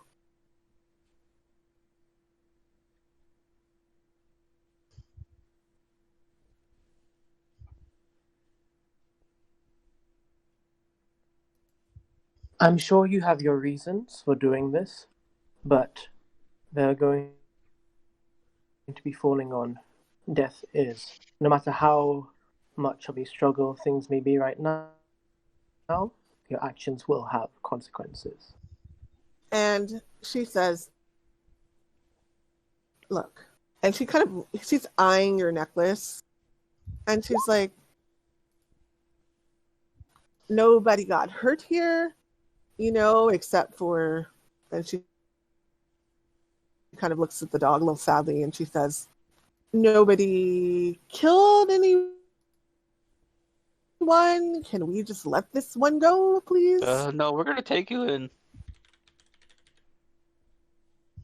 Yes, if it was only one, if this was the first time, then that would be a different story. But unfortunately, our reports have pointed to this being a unfortunate habit. Yeah, where'd you get where you got your other stuff stashed at? And she says, "What other stuff?" The other stuff you stole. And she says, "We have never done this before." And you're like horrible liars. And she looks at you and she says, "I'm not lying. We are and then she like catches herself and she says, "We are X." You hear the word X, and then she backs them and she says, "We are new bandits." Yeah. Okay. I'm gonna get real close, hold my sword up to her neck, and be like, "You're gonna be a little honest now, I think." Roll Can I do an intimidation? With advantage. She's tied up. She's seen you already do the spell. She's like, "Oh, okay, fine. Okay, all right. You don't have to be so violent." And she looks at you and she says, "It's in our. We have a hideout." And the other guy, you heard the other guy in the background, the one who wasn't hit at all, the one who Toren stopped first. And he's like, "No, we don't. We don't have a hideout." We already sold everything. And I kick him in the chest and just like, shut up. and the wind is knocked out. He's like, we did. He says in a little slightly more whiny voice. He says, it's already been fenced. There's nothing for you to Who'd you get. fence it to? Can I hit insight? That Yeah, go and inside it, and then he'll answer the question. Okay, he will roll against that.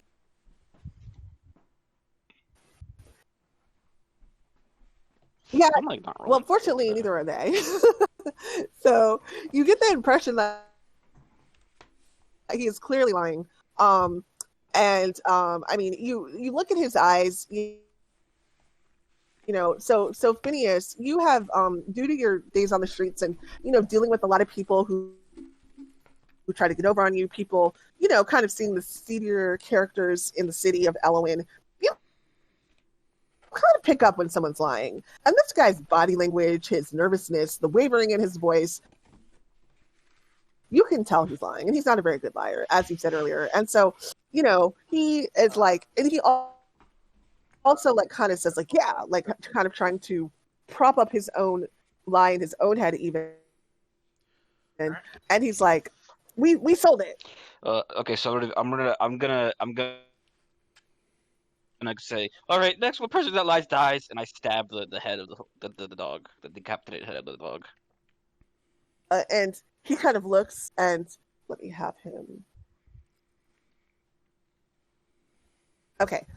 So he says, fine, there's some there, but... And the other guy is like, quiet! Are you lying? Are you gonna lie to me? And he says, oh, nobody's lying. That's what I thought. That's what I thought. You better be very honest. So I'm gonna kick this first guy, and I just look at the second guy. It's like, how much stuff do you all have back at your camp? Don't lie. And he looks at Phineas and looks at Toren and seems to just have given up and says, not sure. But we have stuff. Okay. All right, you get to keep your fingers. Oh, I see you picking up on that idea. He looks at Irene. For some reason, thinking that Irene might be less crazy than these other two, like people that seem kind of a little bit off to him. And he says, "You wouldn't let him cut off our fingers." And he looks. He's like, "I need these things." And he says, "Look, it doesn't have to be finger cutting. Leandra," and he's clearly talking to the woman bandit, and she says, "If we take you to the hideout, will you let us go?" I mean, we kind of said we'd bring you in. So... I mean, we only need one of them. We'll keep the leader. If one of you, it will let both of you go. If we'll let whoever shows us to the hideout go. Or keeping the leader. And does everyone agree with that? Yeah. I think the best course of action is to still hold all of them in custody. Oh, we only need one of them. I know the shopkeeper said a minimum of one, but I personally don't strive for the minimum. I was like, yeah, it's like yeah. We have all three of them here. It's like I'll let the lying guy I say as I kick him in the chest again. It's like I'll leave him in the cart. I think we should just lie to them and just take them in anyway after they show us. But I'm a bear and I can't relay that to anybody. Morals again. Oh, who is the bad morals now? Oh. So it sounds like okay. So why don't you guys talk about offer points? Why don't you guys talk about what you want to do? I mean, you could step away if you want to step away from the cart. They're pretty restrained and not going anywhere. I can tell you right now. So if you want to step away from them and talk in secret, you can do so.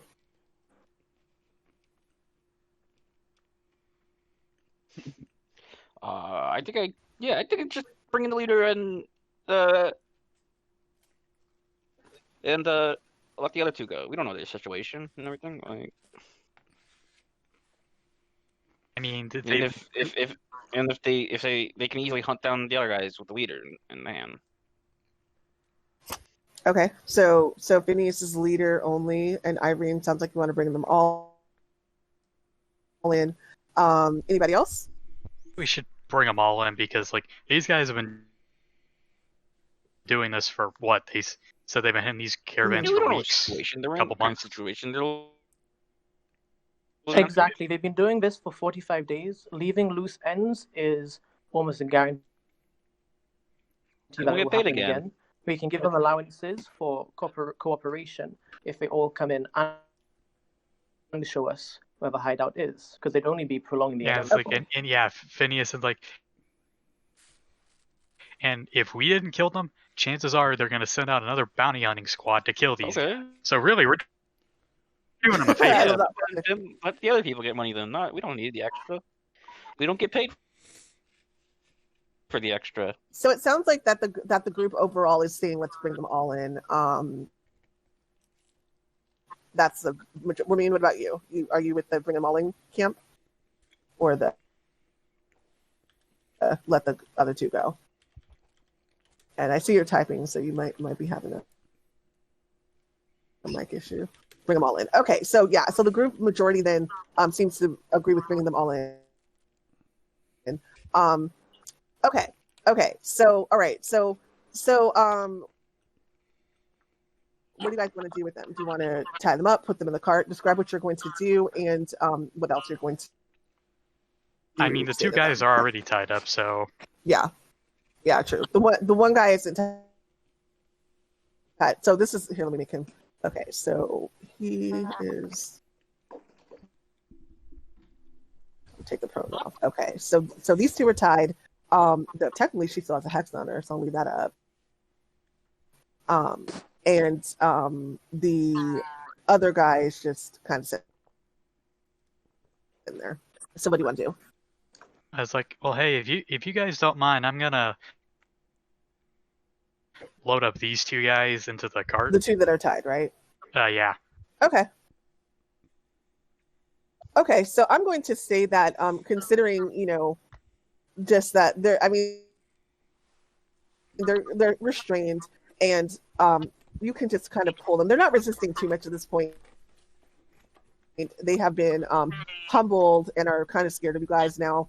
And so you're able to easily pull them and put them in the cart. Do you want to take the barrel out of the cart? So I pick up this guy and I kind of drag this guy by his leg. Okay, so he is going to be put in the cart. Hey, Ramune, do you need that barrel anymore? I was going to just travel in it.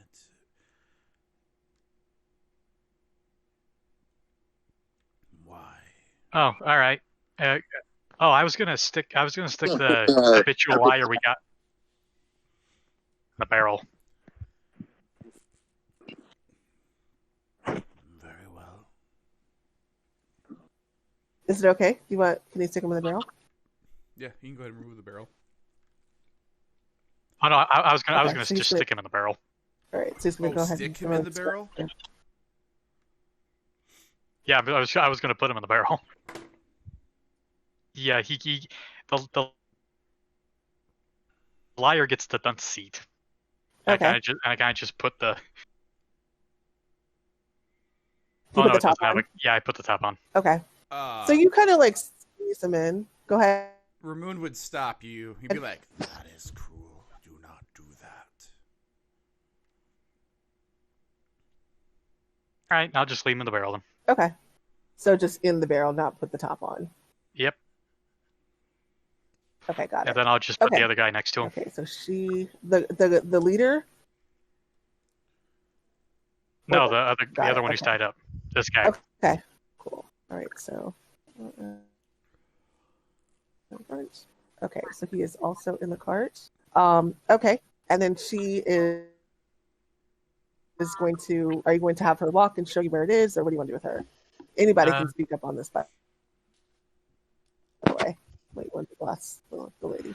We need to know where the fucking hideout is. It's like, Okay, so she'll walk and show you where it is. Okay.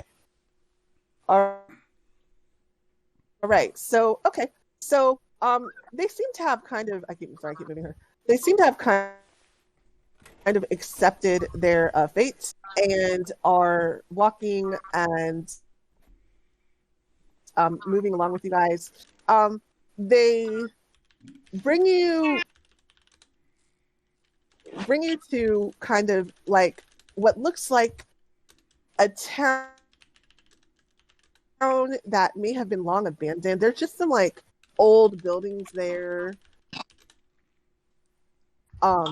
that seem to be empty and very, kind of dilapidated. And she points to an old house that, and I mean, it looks like an old house, right? Like broken windows, a broken door, really kind of worn down. And she begrudgingly and kind of like in a bit of a whiny voice, like points to the house and says, it's right there. Like kind of like in a, can we get this over with type of, voice, and says, it's right there. That's where our stuff is. I was like, hey, Ramune, you want to go check the stash with me? there might be 2 other people, so yeah, be careful. I would prefer to stay here. Yeah, I know. That's why I want Ramune to come with me. Oh. I'll go with you. No, Cypress. I'll go with you. No, we don't need you and I killing each other. Cypress, you want to come with me? Yeah, I'll walk over to him as a bear, and I'll just nod. So, all right, Battle Bear, let's go. Okay, so who is going? So it sounds like that some people want to guard the prisoners, and some people want to go in, right? So who wants to guard the prisoners, and who wants to Remove. I didn't. Guard the people out in the cart. No, go ahead. Okay, Ramune guard. Okay, Ramune stay with the cart. Who else? Irene will guard. Okay, Cypress is going in. Toren is going in. And Phineas, are you going to go in and just ignore Toren, or are you going to stay I'll out? go back to the cart and guard with Irene. Okay. So I have all of your tokens in the hideout, but I'm going to keep them there just so so you guys can see what's going on. Okay, so you're not quote unquote here, but you are so you can see it. Okay, so let me just move them to the appropriate places. I'm going to put you all kind of back and you forward. Leandra. And Roughly how far away is the hideout? Oh, this was like a 15-minute walk. It wasn't far at all. And it was into the woods. And so they took you off the path and into the woods. There was like because it's an abandoned town, there was like kind of like a dirt road. Like, you know how there's like the major path and it becomes like a more of a dirt world road? They took you down like a dirt road to a town that has been long abandoned. But this place, it wasn't very far. Okay, so Toren, I'm going to put you in front. All right, so I'm going to move you all to the house. So as you get to the house, the Leandra looks at you, and then she kind of almost puffs up, but then she kind of is like thinks better of it. It's like and she walks up to the door and she like tells you to stand back. Like she puts her hand and she like you see her like reach over by the door and do a little like there's like a lock on there, and she pulls the key out of her pocket and she opens the door and then she puts her hand back again and you see her like walk over to the side and she like presses something and you see arrows like,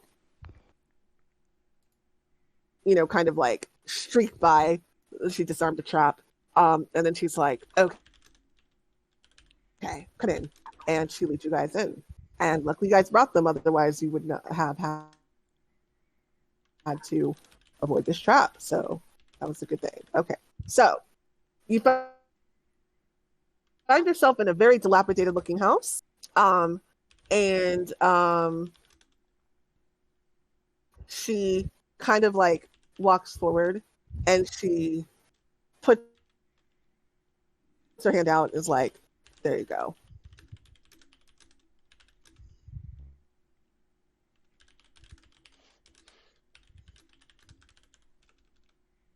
So,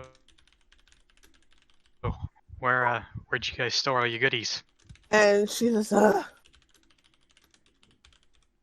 and as if she thinks if she like didn't expect, ridiculously like that, she thought that you might not make her show you, and that you would look for it yourself. And she walks over here, back here, and she just motions to follow you. As you walk past these boxes over here, you smell like some rotten food. It's pretty bad. She heads back here, and she kind of seems to be thinking for a second. And again, whatever she was thinking, she kind of, actually, let me have her roll for this. See what she's going to do. Okay. Yeah, you see her pondering something, but seems to think the better of it. Her situation is not great. Can you see that?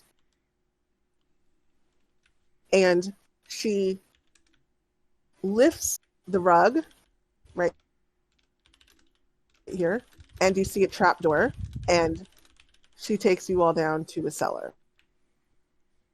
I'm going to move you all to that, including the people who aren't in here, so you can see what's going on. And she takes you down to a cellar, which you would have had to find with the DC check had you not brought them with you. So, okay. Okay. And she points to the box here and to the boxes here and says, it's all down here. All right. Cypress, I guess pick a box and we'll check them. Okay, so which box would you like to go with, top or bottom? Maybe. Okay, so you'll these go through over the here. crates, and Toren will go through the boxes on top. Okay. So, I'm not going to make you guys roll because she showed you where everything was, and so she's showing you where everything is. So you open up the crate, you look through it. I will start with Toren. So Toren, you ruffle through, and sure enough, as Evie said there might be, you see some pelts. Some high quality fur pelts.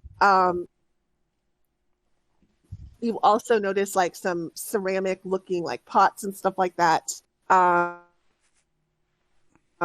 And some like figurines, some handcrafted wooden animals and things like that. And some, just some very, this stuff and the stuff that you, actually, why don't we have Cypress, go ahead and roll, roll for this, history, because this would be a memory that you would have. Okay. So as Toren is going through, you two, Toren, sorry, both of you, roll history. You would know this too.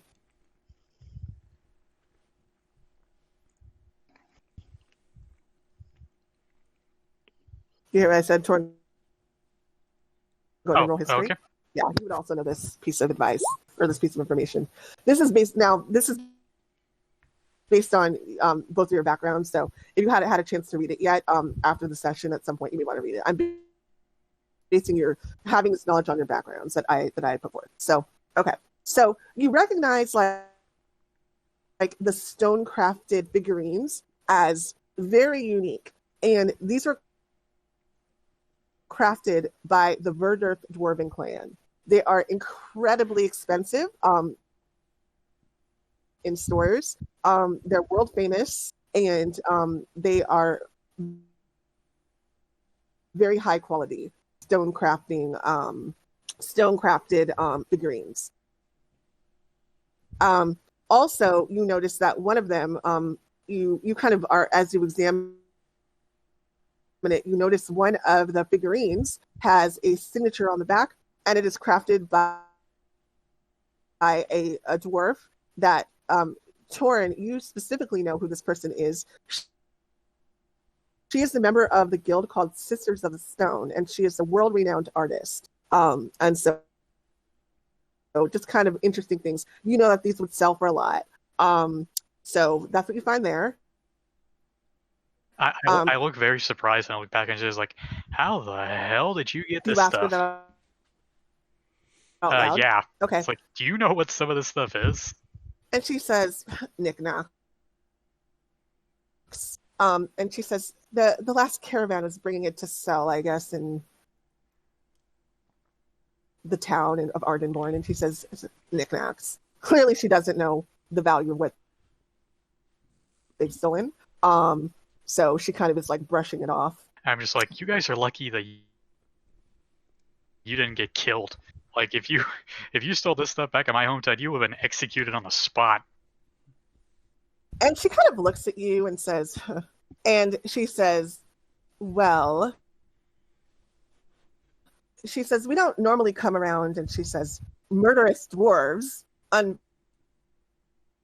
quite unfairly, because you didn't try to murder her. And she looks at you and she says, these caravans were wimpy humans, like the boy ended up not being, but still, you know. And she's a human, so it's kind of a little bit confusing why she's saying that, because she's clearly a human.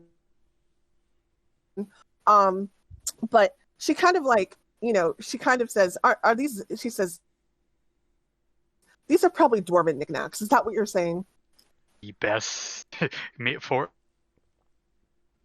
made by the best stonesmiths in the land. Like, this stuff sells for like hundreds of gold. Her eyes go wide, and she looks a little bit proud before immediately remembering, though, that they're not going to be able to sell it. And so, and then she looks kind of mad, and she says, wait, hundreds of gold? It's like, yeah, this stuff is sold to nobles. And they commission this crap. And she looks at you and she says, this? And then she says to herself, and then she kind of talks to herself, and she shouts loudly, hold on. What's the guy's name? She shouts loudly, Zidon! And doesn't say anything else about that. But angrily and loudly, Zidon! She seems pissed. Very, very angry. Hey, Cypress, see if you could find any more of these. Like, we could, if we get to keep a couple of these, we can make some good money. Probably return them to whoever they were stolen from. But there's a chance they'll reward us with a couple. That's more of what I meant. It's like, it's why I didn't bring Phineas down here. If he knew that, he'd steal all of these. Man, you guys really don't know Phineas. Okay, so yeah, she doesn't seem to have any idea what they're worth, and seems kind of angry at finding that out. So that's pretty much all that's in the top crate. Do you want to look at the bottom crate now? Let Cypress go through what it is first. Okay. So, well, I meant Cypress's crate. So, okay. So, Cypress, you open up your crate, and in your crate, you notice a couple more pelts, but you notice a small, like, lockbox And she says, no. And she says, and she looks down and she says, that's actually ours. And she says, we didn't steal that. We have to live on something. I look at her when she says that. It's like, do I believe her? Go ahead and insight. I'll wonder too. Yeah, you can both insight.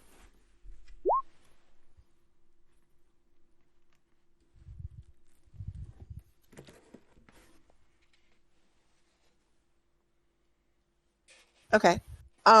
So you look into her eyes, and for the first time, you see genuine emotion. And her eyes are kind of almost welling up, and she seems to be telling the truth. Her face is downcast, and for the first time, she actually appears upset, not just angry or annoyed, that like she's been the whole time. And so, yeah, you have a feeling that she's telling the truth about that. Hey, Cypress, set that lockbox aside. I'll make sure nothing happens to it. Sure. Okay. So And do you take? Oh, go ahead. It's like, and I look at her. It's like, I'm not gonna keep this, but just for a little bit of insurance, okay? Yeah, that makes sense. Yeah, it's I'll like, hand it over and to I her. say, and I say that to her. It's like, you'll get this back if you don't get sent to prison. If you do, I really can't say what'll happen to it. And she kind of shakes her head and she says, okay. And so, but she seems almost grateful, considering her situation. You look further, you continue digging into the crates. There's other pelts and there's stuff below it. And you pull out a book, like what looks like a not a journal, but an actual book. And the front of them, it's like a leather bound book. And it says, How to Bandit for Dummies 101 on the front. And she says, that's mine. Why would someone write a book like this? And she Where says, did you guys get this? and she says, we got it from the bookstore. Where do you think? Why would they have something like this? And This seems like a gag gift you would buy. And she would buy says, as it's a not a prank. gag gift. It has good information in it. And she's like, look, read it yourself. Does it tell you what end of the dagger to hold? And she says, it has a lot of good information. And she says, and we were doing fine until you guys came along. And do you want to read you want to look at the book? Just to see how basic the information here is. Yeah, I'll skim through the book.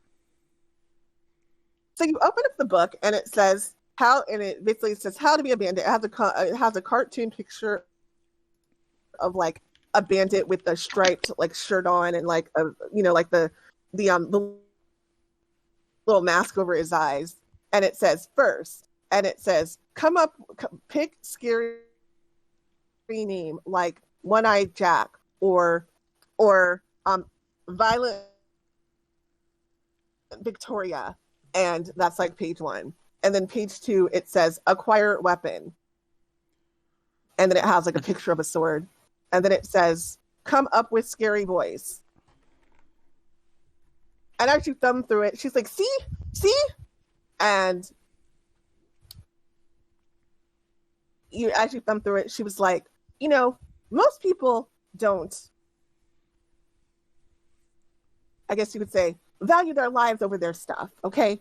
And she said, they just hand it over. It's not my fault that you guys are crazy. And the book is clearly not a serious book about bandit. It's clearly, obviously to you, a joke book, a gag birthday present. She seems to have no idea. And Oh, sorry. No, I'm done. I thought you were done. Yeah, it's like I look at Cypress. I'm just like, these guys thought a gag book for 10-year-olds was an actual book on bandage, and I was like, Cypress, look at some of this crap, and I'm just laughing as I handed this eye. I'll look at it and I'll say, so how's this working out for you? And she goes, well, it's working fine until you guys came along. You see, we got a stash. You didn't know half of the crap you could have had. Said you could have sold those stone carvings, and said you would have made off like literal bandits, not this pretend crap. And she kind of seen it. She kind of sits there and pouts and folds her arm and seems very bitter about that fact that she had no clue about how much this stuff was worth. She also seems pretty angry about you guys laughing at her, but she is trying to hold it together, and she just kind of sits there and is pouting, and she says, that's all. There's nothing else.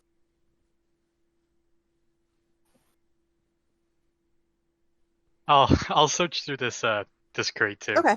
So you look through the crate, and it has like food in it. It doesn't have anything of value. Some food that's probably not very fresh. It smells a bit when you open it, like the smell of kind of older food, not rotten, but older food kind of fills the air. But yeah, nothing else of value. If you want to search the barrels, you can, or you can just insight her to see if she's telling the truth about anything else. Hey, Sai, I'm gonna search the rest of these barrels. I feel like we're getting diminishing returns on us being here alone. We can't carry any of this out. We should probably just go back, and now that we've verified and we've disarmed the traps, we should probably bring her back and take them in and then deal with this later. I'll stay here for a second just to make sure there isn't anything super illegal down here, because trust me, we don't. It would probably be good to also search for more traps, because this is their hideout. Who knows what they could have. Alright, I'll stay down here and do a double check if you want to take her back up. You want to do that? Yeah, I'll escort her to back to the people. To back up. All right. In the meantime, could I have a discussion with the Ramune and Irene? Let's switch to that. Mm-hmm. Okay. So with the two bandits, like, so why are you guys banditting? And they kind of look at you, and they kind of have, by this time, they have, properly sized up the group, and they can clearly tell that Phineas, you don't have a lot of money, that you are on the poorer side of everybody else in the group. Although nobody in the group looks rich, but other than Irene wearing this ridiculously expensive necklace. But other than that, they kind of like they kind of don't really seem to. Well, they kind of have picked up that you don't have a lot of money, and that's it. And they look at you and they say, we got to survive somehow. I mean, the world is getting more dangerous. Can I insight that? Yes. Okay. He's saying it without emotion, with a straight face, and kind of with a bit of a pout again. Just very bitter that they were so easily captured. And probably a little bit angry about the dog being slaughtered by you. And you can't read him. So he's just insisting. He's trying to relate to you in a way, and trying to insist that you should understand why they're doing this. So if you're just doing the same enough to get on my heartstrings, I will kill you. And he looks. He says, "Oh, okay. Nothing. No need to get violent. If it's the truth, it's the truth. Okay." Phineas, please. And he says, "It is the truth." And then We just bandaged him up. Yeah, I'm just wondering. It's okay. I think we should let these two go. And he looks hopeful, and he says, "Yeah, let us go." We need to take them Yo, shut up. back. We only need one of them. We should take them all back. Okay. We shouldn't take them all because we don't know what these guys have to be doing. Like, what if they could have actually been needing to do this stuff to survive? And there's better Phineas, opportunities. now is an interesting time to start caring about their lives, but they do need to face consequences for their What actions. consequences? Like, it's like literally they were struggling to survive. Isn't that a big enough consequence already? Do you guys just really hate poor people? Is that like your thing? I'm hurt that you would say that because you know me much better than that. If I hate if poor that was people, the I wouldn't case, have fed you or helped we you. only need the leader of the group, and if they desperately needed to go after them, they'd be able to. Our instructions were just Yeah, one person. was at least. Yeah, As I said, we only need at I least don't one strive person. for But think the about minimum. this. So it Phineas. sounds like the group is. Go ahead. There's more opportunities to live, to survive, to get a job within the city than there is out in the wilds. No, there isn't. No, there isn't. There really Yes, isn't. there I've been on the is. streets my entire life. There really isn't. You don't even know, man. So it sounds like the group is not going to budge on this. Phineas, unfortunately, there's no convincing Man, I them. can't believe you guys just hate poor people. I can't believe that's your thing. Right. They just can't, like, they cannot relate to you. They can't understand. They don't understand where you're coming from. But yeah, they're not going to budge on this. So it sounds like the group is going to want to take them back. So the guy, you know, seems kind of like he's warmed up to you just a bit. The one that, you know, you were talking to originally, that was just talking to you. And he still looks a little bit hopeful that you might let him go. And he's also grateful to Ramune and Irene for patching up his wound, but he wants to be let go.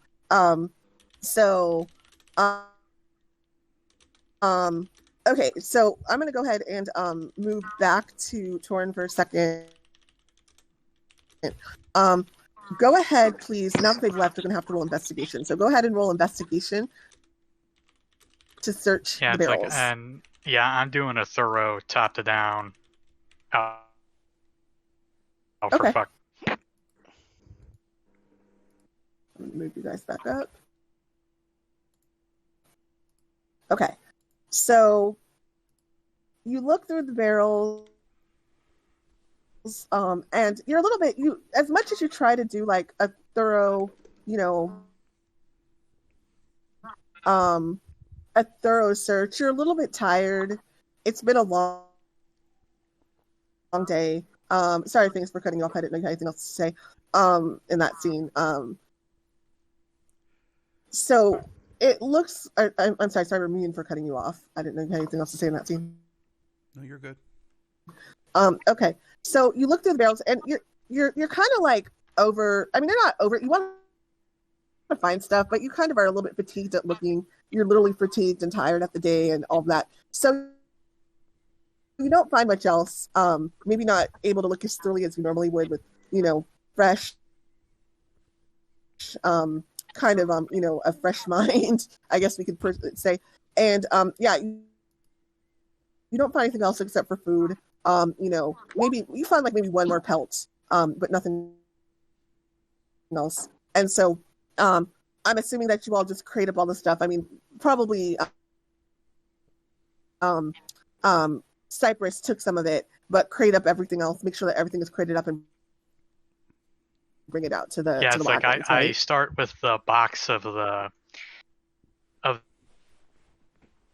higher value goods. Like this one's obviously the luxury box. Okay. Yeah, you start with the luxury box. You pack these very carefully.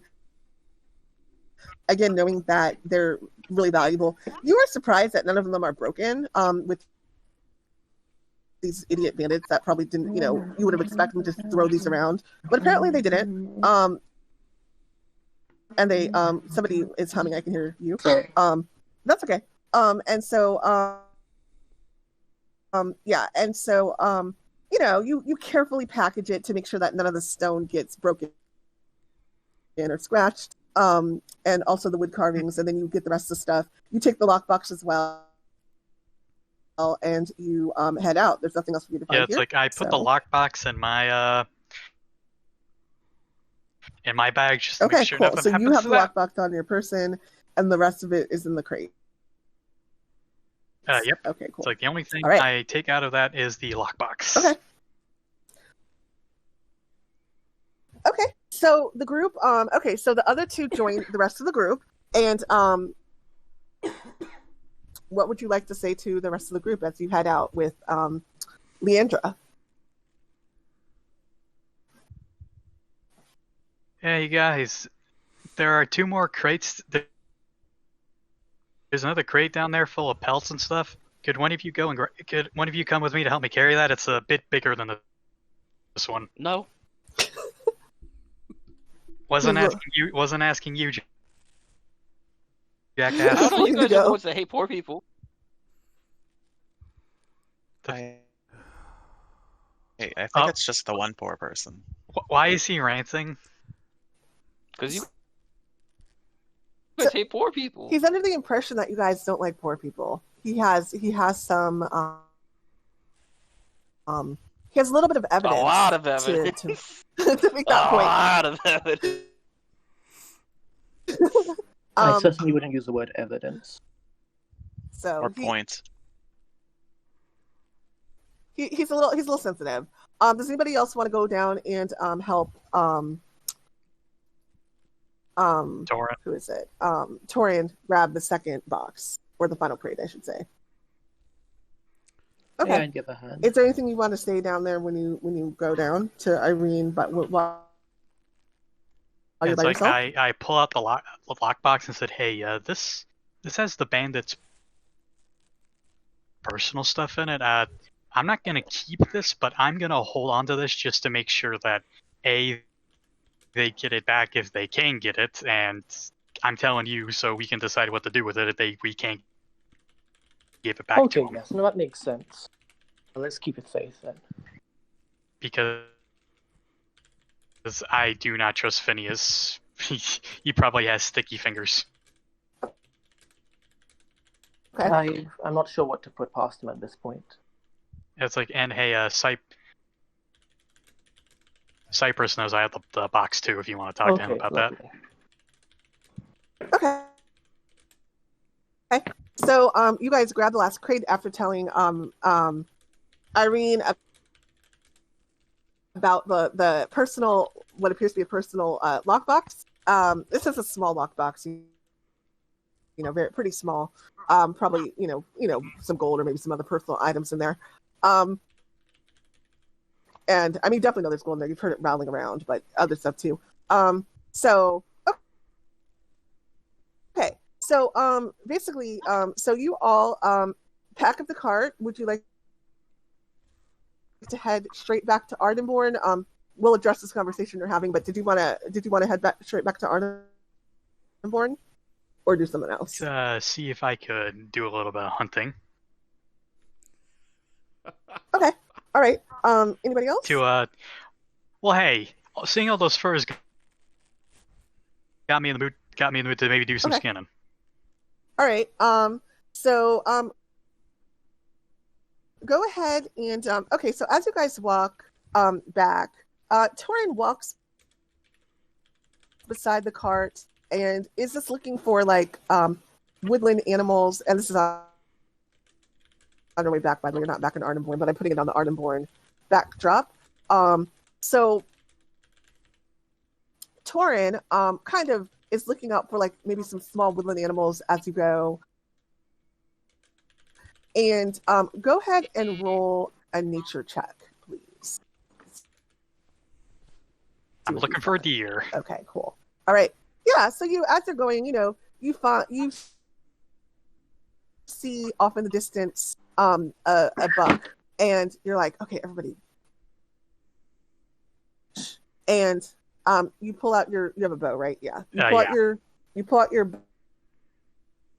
bow, and you just kind of look at it. And by the way, I'm fully aware this is not how hunting works. So cut me a bit of slack. This is not how you hunt buck. But we'll go with it. You pull your bow back, and you hit, and you go out, and you hit you manage to hit the buck like right into their mass. That was a good roll. And it falls. You hit it in a vital area. And yeah, really good kill. So I'd assume you go retrieve that and put it in the cart.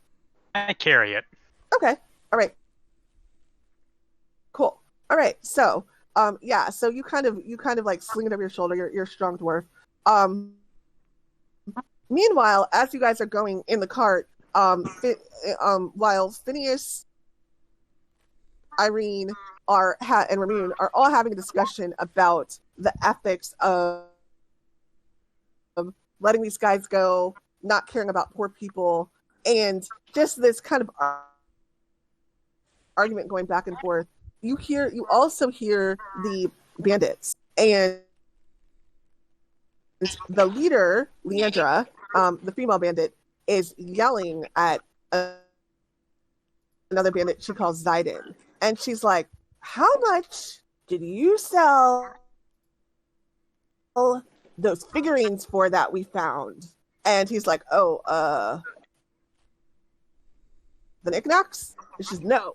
And she says, how much did you get for those? And he says, I told you. Several copper. They're saying this loud enough so you can hear it. I start laughing hysterically at that. And she says, you are lying. And she says, they're worth a lot more. And he says, okay, fine. I had to, you don't.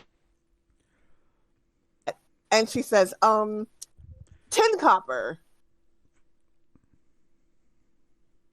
And she, again, is like, try again. Toren's laughing even harder at the amount he says he sold the figurines for. Like every time he says different number, he just laughs even louder. And he says, "All right, 5 gold."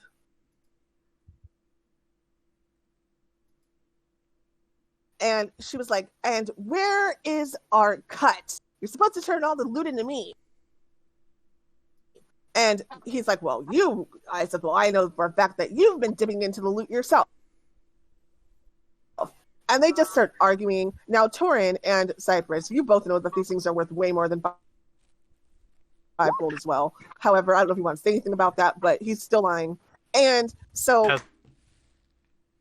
It's like, I'm going to speak up. It's like, hey, bud, those things are worth probably close to 100 gold a pop. So if you're going to keep lying, I'm going to throw your ass out of the cart and leave you tied up for the And ropes. he kind of like looks at you, and he says, I didn't sell them for 100 gold. And she just kind of looks. Go ahead and quickly roll insight on that. Okay. He actually is telling the truth. John, sorry. He actually is telling the truth. Oh, no problem. And he apparently didn't even know how much they were worth. So he probably himself took a loss. But he definitely sold them for a lot more than what he told them he sold them for. But not 100 gold per se. That you said, not quite that much. All right, so I'm stopping, and I'm probably, and I was like, hey, stop the car for a second. All right, 2 things right here, right now. How much do you sell those figurines for? how many did you sell, and where did you put the money? And he says, and he looks beat, and he says, well, I sold, I get out my longsword and just like, don't lie to me, boy. okay, Do not we'll lie. do one more roll, intimidation with advantage. See how much he tells you. Okay. Oh, fuck. So he kind of looks at the sword, and he's like, okay, they're not actually going to kill me. These people aren't murderers type of look. But he says, well, I sold he says, you've sold, she said, you've sold no less than 10 to 15. And he's like, I've sold 12. And then he says, and I sold them all for about a 75 a pop. And he looks at you and he says, the money is gone. And she's like, what do you mean it's gone? And he says, you know I like to gamble in the tavern. And she like face palms. And she says, you know, that is probably true. You are... It's like, I look at you and says, all right, you're forgiven for not knowing those stone things. I look at you and said, you're the dumbest fucker I've ever met. To the guy or to the woman? To the guy. Yeah. And for like, you're saying that because he like spent all that money, right? Yeah, it's like, yeah. Is it like he gambled all the like way? You are the dumbest idiot. It's like if you want to stab him, if you want to kill him here and now, I won't stop you. No. And he says, look, I have a gambling problem. Okay, I'm going to a Gamblers Anonymous. No, you're not. You're going to the debtor's prison, knowing you. Like looks and he lowers his head down, and the Leandra is pissed. She is sitting there angrily and refusing to talk anymore, and just like folding her arms and staring straight ahead. Meanwhile, the third person, who has not been named yet, is just rolling his eyes and seems resigned to that his life just sucks. Okay, so you all get back to Ardenborn without incident. Where would you like to go? Is there a taxidermist in town? Yeah, so the furrier does have taxidermy services there as well. So you can take it to Evie to get that done. I say we return these. All right, Okay. I would like to do that. Okay. So do you want to go to Evie first to find out where they're from, or do you want to ask to see where they might be? You know, where they might have gotten them, or who they might have gotten them from. And I'll tell you right now, so you don't have to spend time figuring out from them. And we're about to end, by the way, but they don't know. Like, they just basically robbed a caravan, so they don't know who they robbed, so they wouldn't know. It's like, let's go ask Abby if she knows where we could return these. And hey, if we do, we might get a couple of those stone statues. Okay. I know a couple people we could sell those to for some good money if we do get some. All right, cool. Okay, so you all head back to the furrier shop. You've been out for like half a day by this point. So you go back, and Evie is sitting at a table, and she's a dwarf, so she doesn't mind drinking on the job.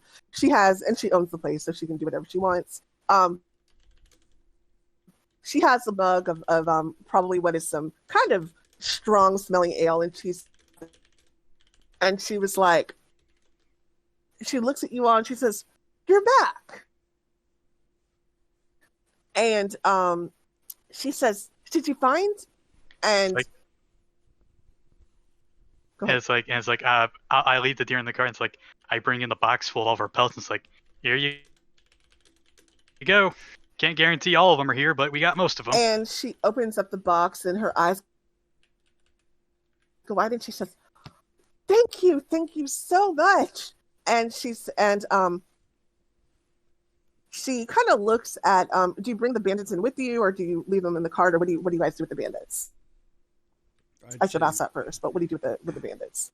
Ramune would like to bring them in, so that way then the owners can see them. That way, if they ever repeat this again, they have an idea of who might have done it.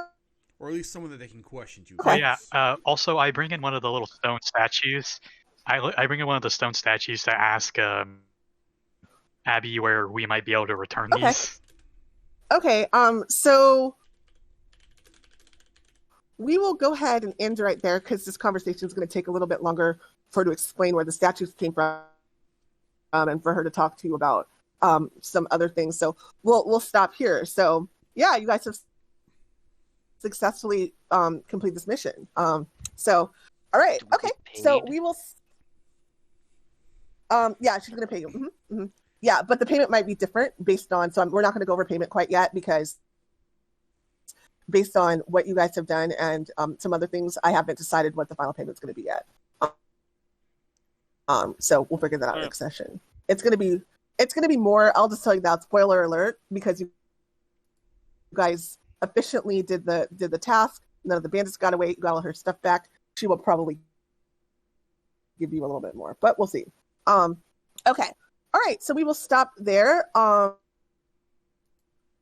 Yeah. So be sure to review your backgrounds. Let me know if there's anything else you want to add.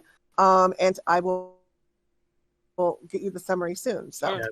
All right. Well, in here. Thanks, everyone. It's like I'm not really worried about the money. I just want to get to level 3 so I can get my good stuff. Yeah. Trust me. We won't be on level 2 for much longer. I really don't like level 2, 1 and 2. So it won't be long. It'll be a little. I'm not going to say like it's going to be like next session, but it's going to be pretty quick. So yeah, couple sessions maybe. So all right, I will talk to you guys later. All right, have a nice day, everybody. Bye. Bye. Laters.